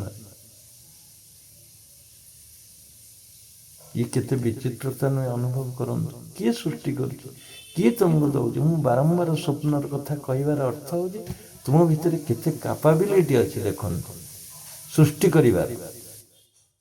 ଆଉ ତୁମେ ସେଇ ସ୍ରଷ୍ଟା ତୁମେ ସେଇ ସ୍ରଷ୍ଟା ତୁମେ ସବୁ କିଛି କରିପାରିବ। ତୁମେ ସର୍ବାଧିଷ୍ଠାନ ବ୍ରହ୍ମ। ଖାଲି ବ୍ରହ୍ମ ନୁହେଁ ତୁମେ ସର୍ବାଧିଷ୍ଠାନ ବ୍ରହ୍ମ। ମୃତ୍ୟୁ ତୁମର କ'ଣ କରିବ? ପରୀକ୍ଷିତଙ୍କୁ ବୁଝାଉଥିଲେ ସୁକମୁନି ତୁମେ ଈଶ୍ୱର ତୁମେ ମୃତ୍ୟୁ ନାଂ ମୃତ୍ୟୁ ଈଶ୍ୱର। ସମୂହ ମୃତ୍ୟୁ ଆସିଲେ ଇଏ ଗୋଟିଏ ମୃତ୍ୟୁ କ'ଣ ସମୂହ ମୃତ୍ୟୁ ଆସିଲେ ବି ତୁମର କିଛି କରିପାରିବନି। କାରଣ ତୁମେ ମୃତ୍ୟୁ ନାଂ ମୃତ୍ୟୁ ଈଶ୍ୱର। ମୃତ୍ୟୁର ଈଶ୍ୱର ତୁମେ। ମୃତ୍ୟୁ କ'ଣ କରିବ? ତୁମର ଆତ୍ମାକୁ କାଟିପାରିବ ହାଣିପାରିବ? ଆକାଶକୁ ହାଣିଦେବ କି? ଆକାଶକୁ କିଏ ଖଣ୍ଡନ କରିପାରିବ? ଆଉ ତୁମେ ତ ଆକାଶର ରୂପ ନା। ସେଇଥିପାଇଁ କହିଲେ ତୁମେ ସର୍ବାଧିଷ୍ଠାନ ବ୍ରହ୍ମ। ତୁମେ ରାଜା ନୁହେଁ ତୁମେ ଚକ୍ରବର୍ତ୍ତୀ ରାଜା। ତୁମେ ବନ୍ଧନ ନୁହେଁ ତୁମେ ମୁକ୍ତ। ସୁନ୍ଦର ଭାବରେ କହିଛନ୍ତି। ସେଇଥିପାଇଁ ତୁମେ ଆତ୍ମା ଭାବରେ ରୁହ। ଏକାନ୍ତେ ରହି ଆତ୍ମଭାବେ ବୋଧି ଉଦ୍ଧବ ଜ୍ଞାନ ଯୋଗେ। ଏକାନ୍ତେ ରହି ଆତ୍ମଭାବେ କେବଳ ଆତ୍ମଭାବରେ ରୁହ ଅନ୍ୟଥା କିଛି ହବନି। ତୁମ ବନ୍ଧନ ଯୁକ୍ତ ହବ ସେଇଠି ଯେତେବେଳେ ଆତ୍ମାରୁ ବିଚ୍ୟୁତ ହବ ତୁମେ। ଏକାନ୍ତେ ରହି ଆତ୍ମଭାବେ ବୋଧି ଉଦ୍ଧବ ଜ୍ଞାନ ଯୋଗେ। ସକାଳେ ଉଠିଲେ ନିଜକୁ ଆତ୍ମ ବୋଲି ସ୍ୱୀକାର କର। ଶୋଇଲା ବେଳେ ଆତ୍ମ ବୋଲି ସ୍ୱୀକାର କର। परम गति परम पद आत्मा हूँ परम पद आम कहीं झमेला को जीवा कौटी ईश्वर अच्छा न अच्छा कहीं खोज तुम भितर खोज था जो ईश्वर तुम कौन अच्छे सी अच्छा तुम्हें तुम अच्छ आ तुम्हें तुम आस देखिए तुम निश्वास छिड़ी गला प्राण अपान कटिगला कौन सी ईश्वर पृथ्वी अच्छा किए तुमको बंचेदब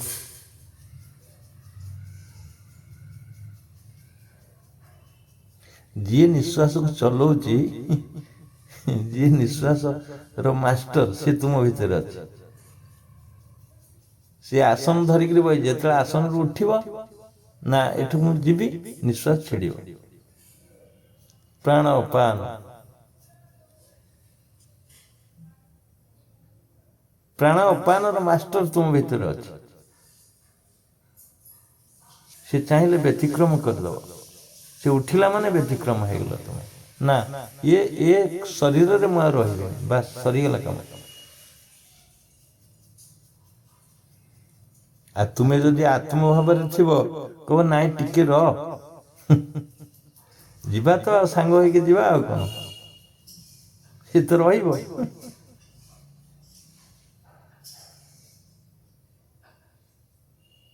सी तो रहा से कुआड़ जीव तुमरा सखा अर्जुन सखा जमी कृष्ण सी तुम सखा तुम्हें अर्जुन से कृष्ण सबु शरीर रे अर्जुन कृष्ण अच्छा से महाभारत ना तुम भीतर अच्छा से कृष्ण उपदेश दौन सदाबले आत्मा उपदेश दौची से बैखंडक जो लिखा है गीता केवल तुमको परिवर्तन करने तुमको आत्मा पाखे पहुंचाई जोग माध्यम जोग तत्वर गीता बंधन कटिज बारंबार कृष्ण कहते उठाओ गांडीव हुशियार हो जाग ये शरीर गांडीव गांडीव केमती टर्न कर तमें साराई रग मेरुदंड को आगे रही गांडी होगला कई जोग सीधार छिड़ा है किए जोग करते सब आग को झुंकिक मेरुदंड को जोग करते मन स्ट्रेट शरीर स्ट्रेट मन स्ट्रेट सीधा मन स्वरबिद्ध हम चालू चालू बसु बसु उठू उठू शो शो किए जोग कला तुम गोटे पोज नाक पड़ो से पोजटा हूँ गांडीव उठाओ गांडीव दिल्ली चलो किए स्लोगान देते मत रक्त दियो मु तुम स्वाधीनता देवी किए भी स्लोगान देते छाड़ी दियो से स्लोगान एठी उठाओ गांडीव तुमर जीवन मुक्ति हो गांडीव उठेले जीवन मुक्ति हम जय जवान जय किसान शास्त्री कहले जय जवान जय किसान आउ जने प्रधानमंत्री आसी कहले जय विज्ञान जोड़ी देले आम किंतु कहूँ जय आत्मज्ञान जय विज्ञान जय किसान जय विज्ञान जय किसान जय जवान ये जवान रे ना किसी काम विज्ञान भी किसी काम ना बुझले किसान भी किसी काम ना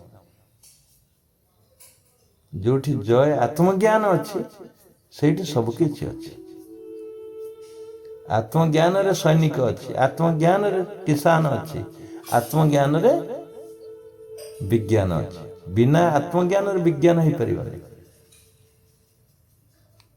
विज्ञान अन्य नाम हूँ एकाग्रता एकाग्रता हेले तुम्हें कौन सी इनोवेशन करि परिबो सृष्टि करि परिबो किंतु से एकाग्रता कोठ आछि आत्मज्ञान रु आछो जोग रु आछो जोगर अन्य नाम हूँ एकाग्रता ବିନା ଏକାଗ୍ରତାରେ କିଛି ହବନି। ଆର୍କମିଡିସ୍ ଶୁଅନ୍ତୁ, 7 ଦିନ ସମୟ ଦିଆଗଲା, ନହେଲେ ଛେଦନ ହବ, ମୁଣ୍ଡ କାଟ ହବ। 7 ଦିନରେ ଏକାଗ୍ରତା ହେଇଗଲା, ସେଇଦିନ ଏକାଗ୍ରତା ହେଲା। ଆଉ ସେଇ ଦିନକୁ ବିଶ୍ୱକୁ ଗୋଟେ ବିରାଟ ସୂତ୍ର ଦେଇଗଲା, ଆର୍କମିଡିସ୍ ସୂତ୍ର। ନ୍ୟୁଟନ ଆସିଲେ ଏକାଗ୍ରତାରେ ସୂତ୍ର ଦେଲେ। ସମସ୍ତେ ଏକାଗ୍ରତାରେ ଦେଇଛନ୍ତି। ତେଣୁ ଏକାଗ୍ରତା ସୃଷ୍ଟି କୋଉଠି ହବ? ନା ଯୋଗରେ ସୃଷ୍ଟି ହବ। ଏକାନ୍ତ ହେଲେ, କେବଳ ତୁମେ ଏକାନ୍ତ ହେଇଯିବ। ଏକାନ୍ତର ଅର୍ଥ ହିଁ ହଉଛି ଆତ୍ମା। ଆତ୍ମର ବୋଧ ହେଇଯିବ। ତୁମେ ବିଚାର ଶୂନ୍ୟ ଅବସ୍ଥା ଯେତେବେଳେ ହେଇଯିବ, ବିଚାର ତରଙ୍ଗ ସୃଷ୍ଟି ହଉଛି, ତୁମକୁ ବନ୍ଧନ ଯୁକ୍ତ କରୁଛି। ଯେତେବେଳେ ବିଚାର ନ ରହିବ, ତୁମେ ଏକାନ୍ତ ହେଇଗଲ, ତୁମ ରୂପରେ ରହିଗଲ। ତୁମ ରୂପ ମାନେ ବିଶ୍ୱ ରୂପରେ ରହିଗଲ।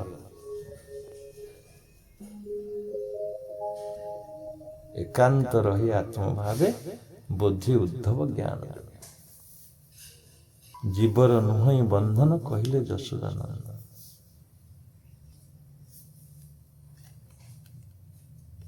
ଆଜ୍ଞା। ଏବେ ତୁ ଶୁଣ ମୋ ବିଚାର। ଜୀବ ଆତ୍ମାର ମୁଖ୍ୟ ଦ୍ୱାର। ଜୀବ ଆତ୍ମାର ମୁଖ୍ୟ ଦ୍ୱାର। ଏଇ ଯୋଉ ମାନେ ଯେମିତି ଗୀତାରେ କହିଛନ୍ତି ଦ୍ୱନ୍ଦ୍ୱ ସମାସ, କୃଷ୍ଣ କହୁଛନ୍ତି ମୁଁ ଦ୍ୱନ୍ଦ୍ୱ ସମାସ। ଯେତେବେଳେ ତୁମ ଭିତରେ ଦ୍ୱନ୍ଦ୍ୱ ସୃଷ୍ଟି ହବ, ବୁଦ୍ଧି ପରଖ କରିବ, ଖୋଜିବ ବାସ୍ତବିକ ତତ୍ତ୍ୱ କୋଉଠି ଅଛି, ଦ୍ୱନ୍ଦ୍ୱରେ ପଡ଼ିଗଲା ଜୀବ ସେଠି। ଯେପର୍ଯ୍ୟନ୍ତ ଦ୍ୱନ୍ଦ୍ୱ ନ ଆସିଛି, ସେ ପର୍ଯ୍ୟନ୍ତ ତୁମର ମୁକ୍ତିର ପଥ ନାହିଁ। ତେଣୁ ସେ କହିଲେ ଦ୍ୱନ୍ଦ୍ୱ, ମୁଁ ହଉଛି ଦ୍ୱନ୍ଦ୍ୱ ସମାସ। ମଣିଷ ଯାଉଛି ଏକପାଖିଆ ହେଇକିରି, କୌରବ ପଟ ହେଇକିରି ବୁଲୁଛି। ହାଣ କାଟେ, ଲୋଭ, ମୋହ, କ୍ରୋଧ, ସ୍ନେହ ସବୁ ଭିତରେ ସେ ବୁଡ଼ିକି ରହିଛି, ସଂସାରର ବନ୍ଧନ ଭିତରେ ରହିଛି। କୌରବ ପଟ ଦ୍ରୋଣ କାଉ କୁହାଯାଏ।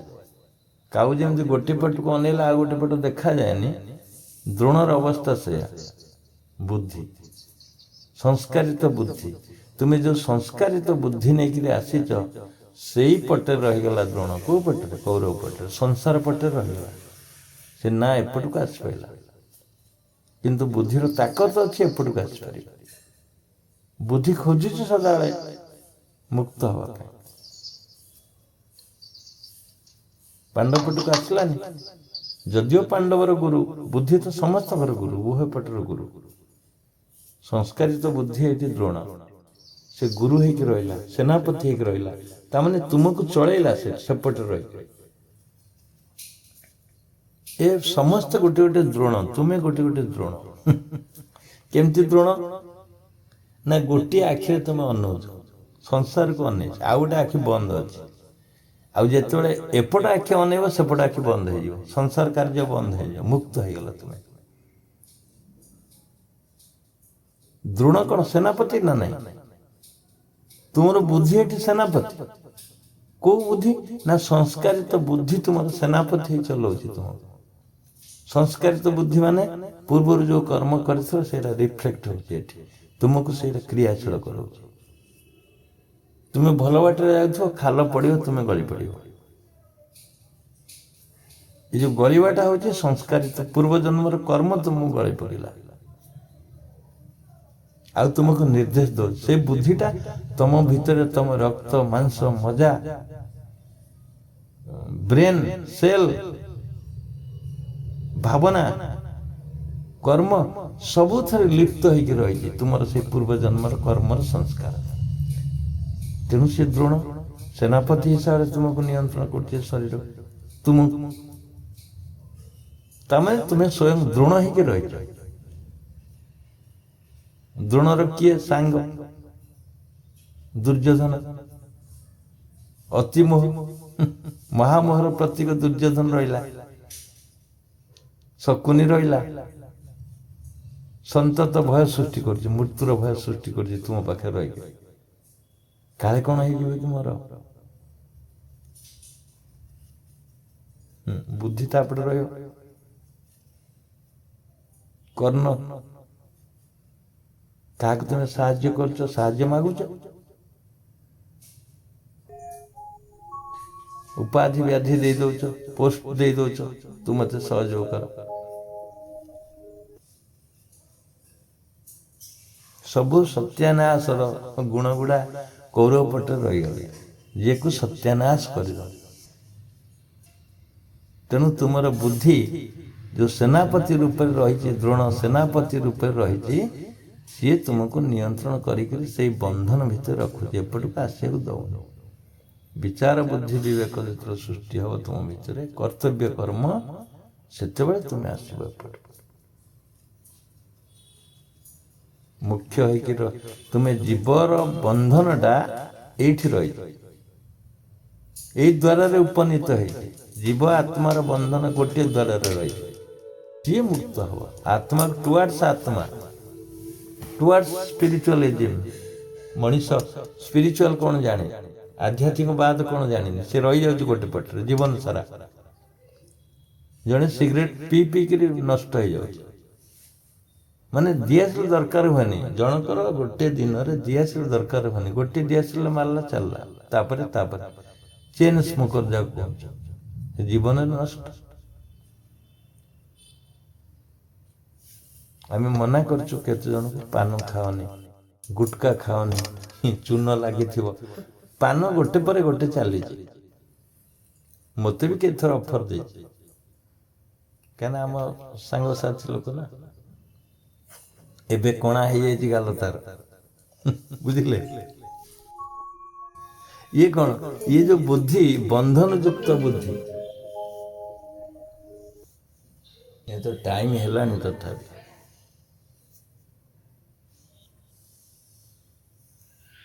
ତେଣୁ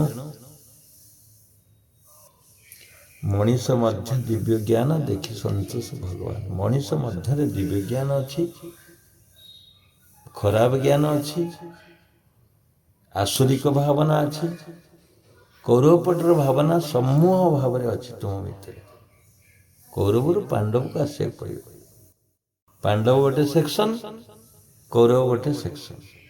ତୁମ ଭିତରେ ପାଣ୍ଡବ କୌରବର ଯୁଦ୍ଧ ଚାଲିଛି ସଦାବେଳ ପାଇଁ, ମହାସମର ତୁମ ଭିତରେ ହଉଛି। ପାଣ୍ଡବ କୌରବର ଯୁଦ୍ଧ ସଦାବେଳେ ଚାଲିଛି। ତେଣୁ ମୁକ୍ତ ଆତ୍ମା ଏବଂ ଜୀବ ଦି ଜଣ ଆସିଛନ୍ତି। ଇଏ ମୁଖ୍ୟ ଆଶାରେ ଆସିଛି, କୋଉଠିକି, ପୃଥିବୀକି। ଯଦି ନହବ ପୁଣି ଫେରିଯିବ। ବେତାଳର ପ୍ରଶ୍ନ ଯେମିତି ଦେଇପାରିଲେନି, ରାଜା ବିକ୍ରମାଦିତ୍ୟ ଫେରି ଯାଉଥିଲେ ବାରମ୍ବାର, ତୁମେ ମଧ୍ୟ ଫେରିଯିବ, ତୁମେ ମଧ୍ୟ ଫେରିଯିବ ପୁଣି ଆକାଶ, ପୁଣି ପ୍ରଯତ୍ନ କରିବ ପୃଥିବୀକି। ପୁଣି ଏଠି ସେଇ ଉତ୍ତର ମିଳିଲାନି, ନିଜକୁ ଖୋଜିଲନି, ପୁଣି ବନ୍ଧନ ଯୁକ୍ତ ହେଇ ଫେରିଯିବ। ଆୟା ଥା କିସ୍ କାମ ସେ ସୋୟା ଚାଦର ତାନ। କବିର କହିଛନ୍ତି, କୋଉ କାମ ପାଇଁ ଆସିଥିଲ, ଚାଦର ପକେଇ ଶୋଇଲଣି। ଉଠ, ଉଠାଅ ଗାଣ୍ଡିବ, ଏଠି ଗାଣ୍ଡିବ କାମ କରୁନି ତୁମର। ବହୁତ ବିଚାର କର ମନେ ମନେ, ବୁଝିଲେ। ମୋ କଥାକୁ ବା ନିଜର ଭାବନାକୁ ବହୁତ ବିଚାର ଯୁକ୍ତ କର। ମୁଁ କିଏ ବାସ୍ତବରେ, ମୁଁ କିଏ, ମୁଁ କଣ କରିବାକୁ ଆସିଛି। ପ୍ରଥମ ଡ୍ୟୁଟି, ଫାର୍ଷ୍ଟ ଆଣ୍ଡ ଫରମୋଷ୍ଟ ଡ୍ୟୁଟି ତୁମର କଣ। ଏଇ ଜପାମାଳି କଲ ଏଇ କଥାକୁ, ମୁଁ କିଏ, ମୁଁ କୋଉଠିକି ଯିବି, ମୁଁ କାହିଁକି ଆସିଛି। ଇଏ ତ ଅସ୍ଥାୟୀ ଦୁନିଆ। ଜାଗ୍ରତର ସ୍ୱର ଉଠିବ ତୁମ ଭିତରେ। ବାରମ୍ବାର ଚିନ୍ତନ କର, ବାରମ୍ବାର ଚିନ୍ତନ କର, ମୁଁ ବାସ୍ତବରେ ଫେରିବି କି ନାହିଁ। ତେବେ ଯଦି ଫେରିବି, ଏ ଅସ୍ଥାୟୀ ଦୁନିଆରେ ମୁଁ କଣ କରିବି, କାହିଁକି ଆସିଥିଲି ଏଠି। କଣ ଆଳୁ 30 କୁଇଣ୍ଟାଲ ଖାଇବା ପାଇଁ ଆସିଥିଲି, ପିଆଜ 10 କୁଇଣ୍ଟାଲ କି 5 କୁଇଣ୍ଟାଲ ହବ, ଆଳୁ ବାଇଗଣ ପିଆଜ ଭାତ ଡାଲି ଘରର ସିମେଣ୍ଟରେ ରଙ୍ଗ ଦେବା ପାଇଁ ଆସିଥିଲି ମୁଁ ଏଠି ଘର କରିକିରି ସେ ତ ଅସ୍ଥାୟୀ।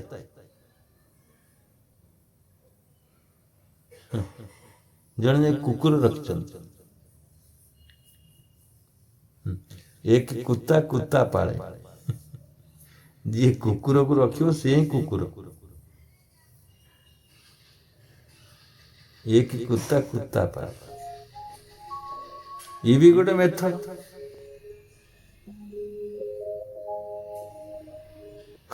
କେତେ ଗୁଡେ ଲୋକ ଛୁରୀ ରଖିଥିବେ, ଖଣ୍ଡା ରଖିଥିବେ, ପିସ୍ତଲ ରଖିଥିବେ, ଆବଶ୍ୟକ ହେଲେ କାମରେ ଲଗେଇଦେବେ। ସେଇଥିପାଇଁ ଆଇଥିଲ?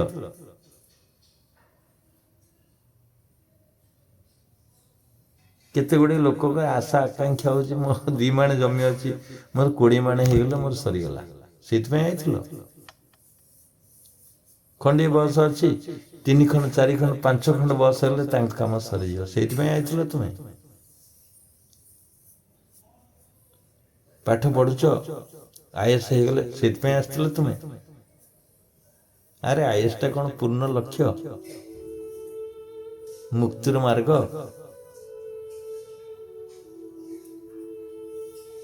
ମୁଁ ଥରେ RI ଅଫିସ ଯାଇଥିଲି ଖଜଣା ଦେବା ପାଇଁ। ସେଠି ଦୈବାତ ତହସିଲଦାର ଆସି ବସିଥିଲେ, ଭେରିଫିକେସନ କରିବାକୁ ଆସିଥିଲେ। ମୁଁ ତ ଗରିକ ବସ୍ତ୍ର, କହିଲେ ଆପଣ କ'ଣ କରୁଛନ୍ତି?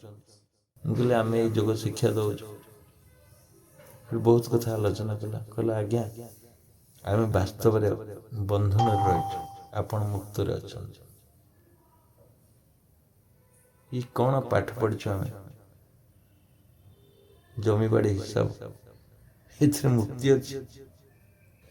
କହିଲା ମୁଁ ଭାବୁଛି ଆପଣ ବହୁତ ଶାନ୍ତିରେ ଅଛନ୍ତି, ଆପଣଙ୍କର କ'ଣ ଦରକାର କୁହନ୍ତୁ, ମୁଁ ସହଯୋଗ କରିବି। ମୋ ପିରିୟଡ଼ ଭିତରେ ଯାହା ଦରକାର ଅଛି, ଆପଣଙ୍କ ଏରିଆରେ ମୁଁ ଅଫିସର ଅଛି, ମୁଁ ସହଯୋଗ କରିବି। ଏ ପାଠ ତମକୁ ମୁକ୍ତି ଦେବନି। ଯାହା ବିଦ୍ୟା ସା ବିମୁକ୍ତ, ଯୋଉ ବିଦ୍ୟା ତମକୁ ମୁକ୍ତି ଦେବ, ଯୋଉ ବିଦ୍ୟା ତମକୁ ମୁକ୍ତି ଦେବ, ସେଇ ବିଦ୍ୟାକୁ ଗ୍ରହଣ କର। ବୁଝିଲେ? ସେଇ ବିଦ୍ୟା ତୁମକୁ ମୁକ୍ତି ଦେବ, ସେଇ ବିଦ୍ୟା ତୁମକୁ ବନ୍ଧନ ମୁକ୍ତ କରେଇବ। ଜୀବର ବନ୍ଧନ ନାହିଁ କେବେ। ଆଜ୍ଞା ହଁ, ମୁଁ ପ୍ରଶ୍ନ ନିଶ୍ଚିନ୍ତ କରି କହୁଛି। ବହୁତ ସୁନ୍ଦର ଉଦାହରଣ ଦେଇଛନ୍ତି ଏବଂ ଗପ ମାଧ୍ୟମରେ ମଧ୍ୟ ବୁଝେଇଛନ୍ତି। ଯୋଉ ଆଜି ଆଲୋଚନା ହେଲା ଭାଗବତର ଆଲୋଚନା ହେଇଥିଲେ ଜୀବର ନୁହେଁ ବନ୍ଧନ, କହିଲେ ଯଶୋଦା ନନ୍ଦନ। ଏବେ ତୁ ଶୁଣ ମୋ ବିଚାର, ଜୀବ ଆତ୍ମାର ମୁଖ୍ୟ ଦ୍ୱାରା। ବହୁତ ସୁନ୍ଦର ଭାବରେ ଗପ ମାଧ୍ୟମରେ ଏବଂ ଭାଗବତର ଅନେକ ଗୀତ ମାଧ୍ୟମରେ ବୁଝେଇ ଦେଇଛନ୍ତି। ବହୁତ ସୁନ୍ଦର ହେଇଛି। ଆଜି ମତେ ବହୁତ ଭଲ ଲାଗିଲା, ଯୋଉଟା ସ୍ୱତନ୍ତ୍ର କଥା, ସ୍ୱତନ୍ତ୍ର ଏଇଟା ବହୁତ ଭଲ ଲାଗିଲା। ନିଜେ ସ୍ୱତନ୍ତ୍ର ରହିଲେ, ସ୍ୱାଧୀନ ରହିଲେ ତମେ ସବୁ କିଛି କରିପାରିବ। ଆଉ ଭାଗବତରେ ଯୋଉ କହିଲେ ଏକାନ୍ତର ଏଇ ଆତ୍ମ ଭାବେ ବୁଦ୍ଧି ଉଦ୍ଧବ ଜ୍ଞାନ ଯୋଗୀ, ଏଇଟା ବହୁତ ସୁନ୍ଦର କଥା। ଏକାନ୍ତର ଏଇଟା ଯୋଗ କଥା। ଆଉ ଗୋଟେ କହିଛନ୍ତି ପ୍ରାଣ ଅପାନ କଥା, ଯୋଉ ପ୍ରାଣାୟାମ କଥା, ପ୍ରାଣାୟାମ କହିଛନ୍ତି, ସେଇଟା ବହୁତ ସୁନ୍ଦର କଥା। ଶୁଭବିନ ବିତର୍କ ବିଚାର ଆନନ୍ଦ ଅସ୍ମିତା ଭିତରେ ତ ବୁଝେଇ ଦେଇଛନ୍ତି। ଆଜି ଯୋଉ ଆପଣ ଯୋଉ ସତ୍ସଙ୍ଗରେ ହେଲା ବହୁତ ସୁନ୍ଦର ହେଇଛି, ସେଥିପାଇଁ ମୁଁ ଆପଣଙ୍କୁ ଅଶେଷ ଧନ୍ୟବାଦ। ଧନ୍ୟବାଦ। ଆଜି ଯୋଉ ଆଲୋଚନା କରାଗଲା ବନ୍ଧନ କଣ, ଖୁବ ସଂକ୍ଷେପରେ କହିବା, ଜୀବର ବନ୍ଧନ ଅଛି ତାର ମାୟା। ତୁଳସୀଦାସ କହିଲେ ଯାହା ଲଗି ଯାଇ ଏସବୁ ମାୟା ଯାହା ନ ହଉ ଭାଇ। ଆମ ଇନ୍ଦ୍ରିୟ ମାନେ, ଆମେ କାନ ଆଖିରେ ଦେଖୁଛୁ, ପାଟିରେ କହୁଛୁ, ଯାହା ସବୁ ଆମେ କହୁଛୁ, ଦେଖୁଛୁ, ଶୁଣୁଛୁ, ଏସବୁ ହଉଛି ମାୟା। ସତ୍ୟ ଆମ ଭିତରେ ଅଛି, ସତ୍ୟ କୌଣସି ବାହାରେ ନାହିଁ। ସଦ୍ଗୁରୁଦେବ ଯେ ଆମର ମଜହବୀ ଜ୍ଞାନ ବା ଈଶ୍ୱରକୁ ପ୍ରତ୍ୟେକ ପୁସ୍ତକରେ ସେ ଖଣ୍ଡନ କରିଛନ୍ତି। ଭାଗବତରେ ମଧ୍ୟ କୁହାଯାଇଛି, ମହାତ୍ମା ସଦାନନ୍ଦ ଦେଇ ମବିନୁ ସତ୍ୟ ନୁହେଁ, ମହାତ୍ମା ନିରଞ୍ଜନ ମୋହ ଆଉ ସମସ୍ତେ ଅଟେ ଟାଳ। ତେଣୁ ଆତ୍ମା ହଉଛି ସଦାନନ୍ଦ। ସଦାନନ୍ଦ ଯେ ଆନନ୍ଦ ପାଇଁ ମଣିଷ ପାଗଳ ହଉଛି, ସେଇ ଆନନ୍ଦ ଆମ ଭିତରେ ଅଛି। ସଦାନନ୍ଦ ଦେହି, ଏ ଦେହ ଭିତରେ ଯେ ଜୀବ ଅଛି, ଯେ ପ୍ରକୃତ ଆନନ୍ଦର ହକଦାର ଏବଂ ସିଏ ହଉଛି ସତ୍ୟ। ଅଭିନ୍ନ ସତ୍ୟ କେହି ନୁହେଁ। ଆଜିକାର ପ୍ରବଚନର ଗୁରୁଜୀଙ୍କର ସମ୍ପୂର୍ଣ୍ଣ ସତ୍ସଙ୍ଗକୁ ଆମେ ଯଦି ବିଚାର କରିବା, ସ୍ୱତନ୍ତ୍ର ବିଚାର କରିବା, ତାହେଲେ ମାୟା ଆମକୁ ଆସୁଛି। ତେଣୁ ଏସବୁ ମାୟା ବା ଏସବୁ ବନ୍ଧନ ପାର ହେବାର একমাত্র ବାଟ ଅଛି, ଏ ଜୀବ ସାଧୁ ସଙ୍ଗ ବିନୁ ଲଭି ନ ପାରେ। ଆମେ ଯଦି ଏଥିରୁ ପାର ହେବାକୁ ଚାହିଁବା, କୌଣସି କେବଳ ସାଧୁ ସତ୍ସଙ୍ଗରେ ଏକତ୍ରିତ ହେବା ପାଇଁ ହବ, ଗଭୀର ଚିନ୍ତନ କରିବା ପାଇଁ ହେବ। ଧନ୍ୟବାଦ ମତାମତ ପାଇଁ। କି ଆଉ କହିବେ? ବାବା ଜୟଜୀ, ଯେ କଥାଟା କଣ କି, ତ ମୁଁ ବେଶୀ କହିବିନି, ମୁଁ ତ ଖୁବ କମ ସମୟ ଭିତରେ କହିବି। ଆଉ ମୋ ପାଇଁ ତ ସମୟ ନାହିଁ, କି ଆପଣଙ୍କ ପାଇଁ ସମୟ ନାହିଁ। ବହୁତ ଆମେ ଟେନସନ ଭିତରେ ରହିଛୁ। ବାବାଙ୍କର ଆଜି ବାବାଙ୍କୁ ବା ଗୁରୁମାଙ୍କୁ ବିଚଳିତ କରିଛନ୍ତି ଆମର ଯୋଉ ଅତିଥି ଅଭ୍ୟାଗତ ଆସୁଛନ୍ତି, ସେଇଟା ହଉଛି ଆମ ପାଇଁ ବହୁତ ମୂଲ୍ୟବାନ। ଆମ ସାଙ୍ଗରେ ଯୋଗ ଦେବେ ବା ଗୁରୁଙ୍କ ପାଖକୁ ଆସିଛି, ଆମେ ତାଙ୍କୁ ଅଗ୍ରାଧିକାର ଭିତରେ ତାଙ୍କୁ ୱେଲକମ କରିବା। ଏହା ହଉଛି ପ୍ରକୃତ ବିଧି। କିନ୍ତୁ ଗୋଟେ ମହତ ସତ୍ସଙ୍ଗ ସରୁଛି, ଚାଲିଛି, ତଥାପି ଦୁଇଟାକୁ ଭାରସାମ୍ୟ ରକ୍ଷା କରିକି ଗୁରୁଜୀ ମହାଶୟ ଆଉ ନେଇଛନ୍ତି। ମୁଁ ଗୁରୁଜୀ କି ଶତ କୋଟି ପ୍ରଣାମ କରୁଛି। ଆଉ ତାପରେ ଗୁରୁ ମାଙ୍କୁ ମଧ୍ୟ ଅଶେଷ ଅଶେଷ ଧନ୍ୟବାଦ, ତାକୁ ଭାରସାମ୍ୟ ରକ୍ଷା କରିବାରେ ସାହାଯ୍ୟ କରୁଛନ୍ତି। ମୁଁ ଯାହା ଏଇ ସତ୍ସଙ୍ଗରୁ ଅନୁଭବ କଲି, ଯୋଉ ନିଶ୍ଚିନ୍ତ କହିଲି, ଯୋଉ ପ୍ରଶ୍ନ କରିଥିଲେ, ଏ ଜୀବର ନୁହେଇ ବନ୍ଧନ କହିଲେ ଯଶୋଦା ନନ୍ଦନ, ଏବେ ତୁ ଶୁଣ ମୋ ବିଚାର, ଜୀବ ଆତ୍ମାର ମୁଖ୍ୟ ଦ୍ୱାର। ଏଇ ଯୋଉ ଯୋଡ଼ିଏ ପଦ ଭାଗବତରୁ ଉଦ୍ଧାର କରି କହିଲେ, ସେଟା ବହୁତ ଉଚ୍ଚ କୋଟିର ପ୍ରଶ୍ନ। ତାପରେ ଏଇ ଉଚ୍ଚ କୋଟିର ପ୍ରଶ୍ନକୁ ବାବା ବହୁତ ସରଳ ଭାଷାରେ ତାକୁ ଉପସ୍ଥାପନ କରିଛନ୍ତି ଆମ ମାନଙ୍କ ପାଖରେ। ମୁଁ ବିଶେଷ କିଛି କହୁନି, ଗୋଟିଏ ପଦ କହୁଛି ଯେ ଏଇ ଭକ୍ତ ଶିରୋମଣି ଆମର ଉଦ୍ଧବ, ଇଏ ଶ୍ରୀକୃଷ୍ଣଙ୍କ ମୁଖ ନିଃସୃତ ବାଣୀକି ଶୁଣି ଶୁଣି ଆମେ ଏତେ ଭାଗବତ ଜ୍ଞାନ ବା ଏ ଆତ୍ମା ସମ୍ବନ୍ଧୀୟ ଜ୍ଞାନ ଶୁଣି ଶୁଣି ତାଙ୍କର ହୃଦୟବୋଧ ହେଲାନି। ତେଣୁ ଭାଗବତରେ ଗୋଟେ ଲେଖା ଅଛି, ଭାଗବତରେ ଲେଖା ଅଛି, କଣ ଲେଖା ଅଛି ନା, ସକଳ ଦେଖୁ ତୁ ନୟନେ, ତୋତେ ନ ଦେଖେ ସର୍ବଜନେ। ସକଳ ତୁ ସମସ୍ତଙ୍କୁ ତୁ ଦେଖୁଛୁ, କିନ୍ତୁ ତୋତେ କେହି ଦେଖୁନାହାନ୍ତି। ଇଏ ଗୋଟିଏ ପଦ। ଦ୍ୱିତୀୟରେ ଆଉ ଗୋଟିଏ ପଦ କହିଲେ, ଯେତେ କହିଲେ ଭାଗବତ ତୋଷ ନହେଲା ମୋର ଚିତ୍ତ। ଏଇ ଯେତେ ଗୁଡିଏ ଆପଣ ବୁଝଉଛନ୍ତି, ମୋ ମନ ତ କାହିଁ ବୁଝୁନି। ଆଉ କେମିତିଆ ବୁଝିବ ନା, ପଦକେ ନିସ୍ତରିବି ମୁହିଁ, ଏତେ ଭଜନ କାହିଁ ପାଇଁ। ମୁଁ ଯଦି ପଦକରେ କଣ ଗୋଟେ କହନ୍ତୁ, ମୁଁ ବୁଝିଯିବି। ଆଉ ମୁଁ ଏ ଭାଗବତର ଗୋଟିଏ ପଦ କଣ କହନ୍ତୁ, ବା ଗୋଟିଏ ପଦରେ ମତେ ବୁଝେଇ ଦିଅନ୍ତୁ, ଯୋଉଟା କି ସବୁ ସଂସାର ଭିତରୁ ମୁଁ ମୁକ୍ତି ପାଇଯିବି। ଇଏ ଉଦ୍ଧବ ଜିଦି ଧରିବାରୁ ସେ ଗୋଟିଏ ପଦରେ କହିଲେ ଯେ, ମନକୁ ସାଧନାରେ ମୌନ କର, ଏ ଦେହେ ଦେଖିବୁ ବ୍ରହ୍ମ ନିରାକାର। ଗୋଟିଏ କଥା ହେଲା, ମନକୁ ଯଦି ଆୟତ୍ତ କରିପାରିବ, ତାହେଲେ ମନ ଯାଇକି ସେଇ ଜାଗାରେ ପହଞ୍ଚିଯିବ। ତେଣୁ ଯୋଉ ବ୍ରହ୍ମ କଥା କୁହନ୍ତୁ ବା ଆତ୍ମା କଥା କୁହନ୍ତୁ, ଇଏ ତ ବ୍ରହ୍ମ, ସିଏ ତ ଆତ୍ମା। ତେଣୁ ୟାଙ୍କର ରୂପରେଖ ଟିକେ ବଦଳି ଯାଇଛି। ବାବା ଆଜି କ୍ଲିୟର ଭାବରେ ଦି ଖଣ୍ଡ ତାକୁ କରିଦେଲେ। ଗୋଟେ ବ୍ରହ୍ମକୁ ଦି ଖଣ୍ଡ କରିଦେଲେ। ଦି ଖଣ୍ଡ କରିନାହାନ୍ତି, ଦିଟା ରୂପ ହେଇଛି। ତେଣୁ ଯିଏ ଆତ୍ମା ସେଇ ବ୍ରହ୍ମ, ଯିଏ ବ୍ରହ୍ମ ସେହି ଆତ୍ମା। କିନ୍ତୁ ଗୋଟିଏ ଗଛରେ ଦିଟା ଡାଳରେ ବସିଲେ ଆପଣ ଗୁରୁ ବାବା ଆମର ଆଜି ତାକୁ ଦି ଖଣ୍ଡ କରିଦେଲେ। ଦି ଖଣ୍ଡ କରିଦେଲେ କଣ ଗୋଟେ ବ୍ରହ୍ମକୁ ଦିଫାଳେ କରିଦେଲେ, ତା ନାହିଁ। କିନ୍ତୁ ଦିଟା ରୂପ, ସେ ଯୋଉଟା ଦିଟା ହଂସ ବସିଛନ୍ତି, ସେ ତାଙ୍କର ରୂପ ଏକା, ଶକ୍ତି ଏକା, ସାମର୍ଥ୍ୟ ଏକା ଭାଗବତରୁ ଯୋଉ ଉପାଖ୍ୟାନଟି ଦେଲେ, କିନ୍ତୁ ବାବା ଯୋଉ ଦ୍ୱିଖଣ୍ଡ କଲେ ସେ ଦ୍ୱିଖଣ୍ଡ ନୁହେଁ, ଦିଟା ରୂପ ସାର ଯିଏ ବ୍ରହ୍ମ ସିଏ ଆଉ ଗୋଟେ ରୂପ, ଯିଏ ଆତ୍ମା ସିଏ ଆଉ ଗୋଟେ ରୂପ ନେଇକି ବ୍ରହ୍ମ ହେଇଛି, ନହେଲେ ବ୍ରହ୍ମ ଯିଏ ଆତ୍ମା ସିଏ। ଆଉ ସଠିକ ଭାବରେ ବାବା ଉପସ୍ଥାପନ କରୁଛନ୍ତି, ବହୁ ମୂଲ୍ୟବାନ ସମୟକୁ ନଷ୍ଟ କରି ଆଉ ୟାରେ ଭାରସାମ୍ୟ ରକ୍ଷା କରି ଦି କଥାକୁ ସମ୍ଭାଳି ବା ଆମ ମାନଙ୍କୁ ସମ୍ଭାଳୁଛନ୍ତି, ସତ୍ସଙ୍ଗ ରକ୍ଷା କରୁଛନ୍ତି। ତାପରେ ଆଜିର ମହତ୍ଵକୁ ବି ଉପସ୍ଥାପନ କରିଛନ୍ତି। ଆଉ ପ୍ରଶ୍ନ କରିଥିବା ନିଶ୍ଚିନ୍ତ କୋଇଲି ଏ ଭାଇଙ୍କୁ ବି ମଧ୍ୟ ମୁଁ ଧନ୍ୟବାଦ ଦଉଛି, ଯାହାକି ହଉଛି ମାର୍ମିକ ପ୍ରଶ୍ନ ଆଉ ତାତ୍ତ୍ୱିକ ପ୍ରଶ୍ନ, ଆଉ ବହୁ ବିସ୍ତାର ଭାବରେ ଏ ବାବା ବୁଝେଇଥିବାରୁ ମୁଁ ବାବାଙ୍କୁ ଅନନ୍ତ କୋଟି ପ୍ରଣାମ କରି ଆଉ ବିଶେଷ କିଛି ନ କହି ମାଙ୍କୁ ବି ଧନ୍ୟବାଦ ଦେଇ ଆଉ ମୁଁ ମୋର ମୁଁ ଏଇ ବକ୍ତବ୍ୟକୁ ରଖୁଛି। ଜୟ ବାବା, ଜୟ ଗୁରୁଦେବ, ମା ପ୍ରଣାମ। ପ୍ରଣାମ, ଧନ୍ୟବାଦ। ଯାହା ହଉ ଭାଗବତର କେତେ ଗୁଡ଼ିଏ ମଧ୍ୟ ଗୂଢ଼ ତତ୍ତ୍ୱ ସାମିଲ କରିଦେଲେ ଆମ ପ୍ରବଚନ ସହିତ, ମତାମତ ରଖିଲେ, ପୂର୍ଣ୍ଣ ବ୍ୟାଖ୍ୟା କଲେ, ଆମ କଥାକୁ ସମୀକ୍ଷା କରି ପୁଣି ମଧ୍ୟ କିଛି ମାନେ ନିର୍ଯାସ ଆଣିଲେ, ସେଥିପାଇଁ ବହୁତ ଧନ୍ୟବାଦ। ଆଉ କିଏ କହିବେ କୁହନ୍ତୁ? ସମୟ ଗଲାଣି, 1 ମିନିଟ୍ ଭିତରେ କିଏ ଯଦି କହିବେ କ'ଣ କୁହନ୍ତୁ, ନହେଲେ ବନ୍ଦ କରିବା। କାହିଁ କା ମନରେ ଦୁଃଖ ଦେବା, କିଏ କହିବାକୁ ଚାହୁଁଥିବେ? ନାହିଁ ତ ପୋଥି ବାନ୍ଧିବା। ଯେଉଁମାନେ ଏଇ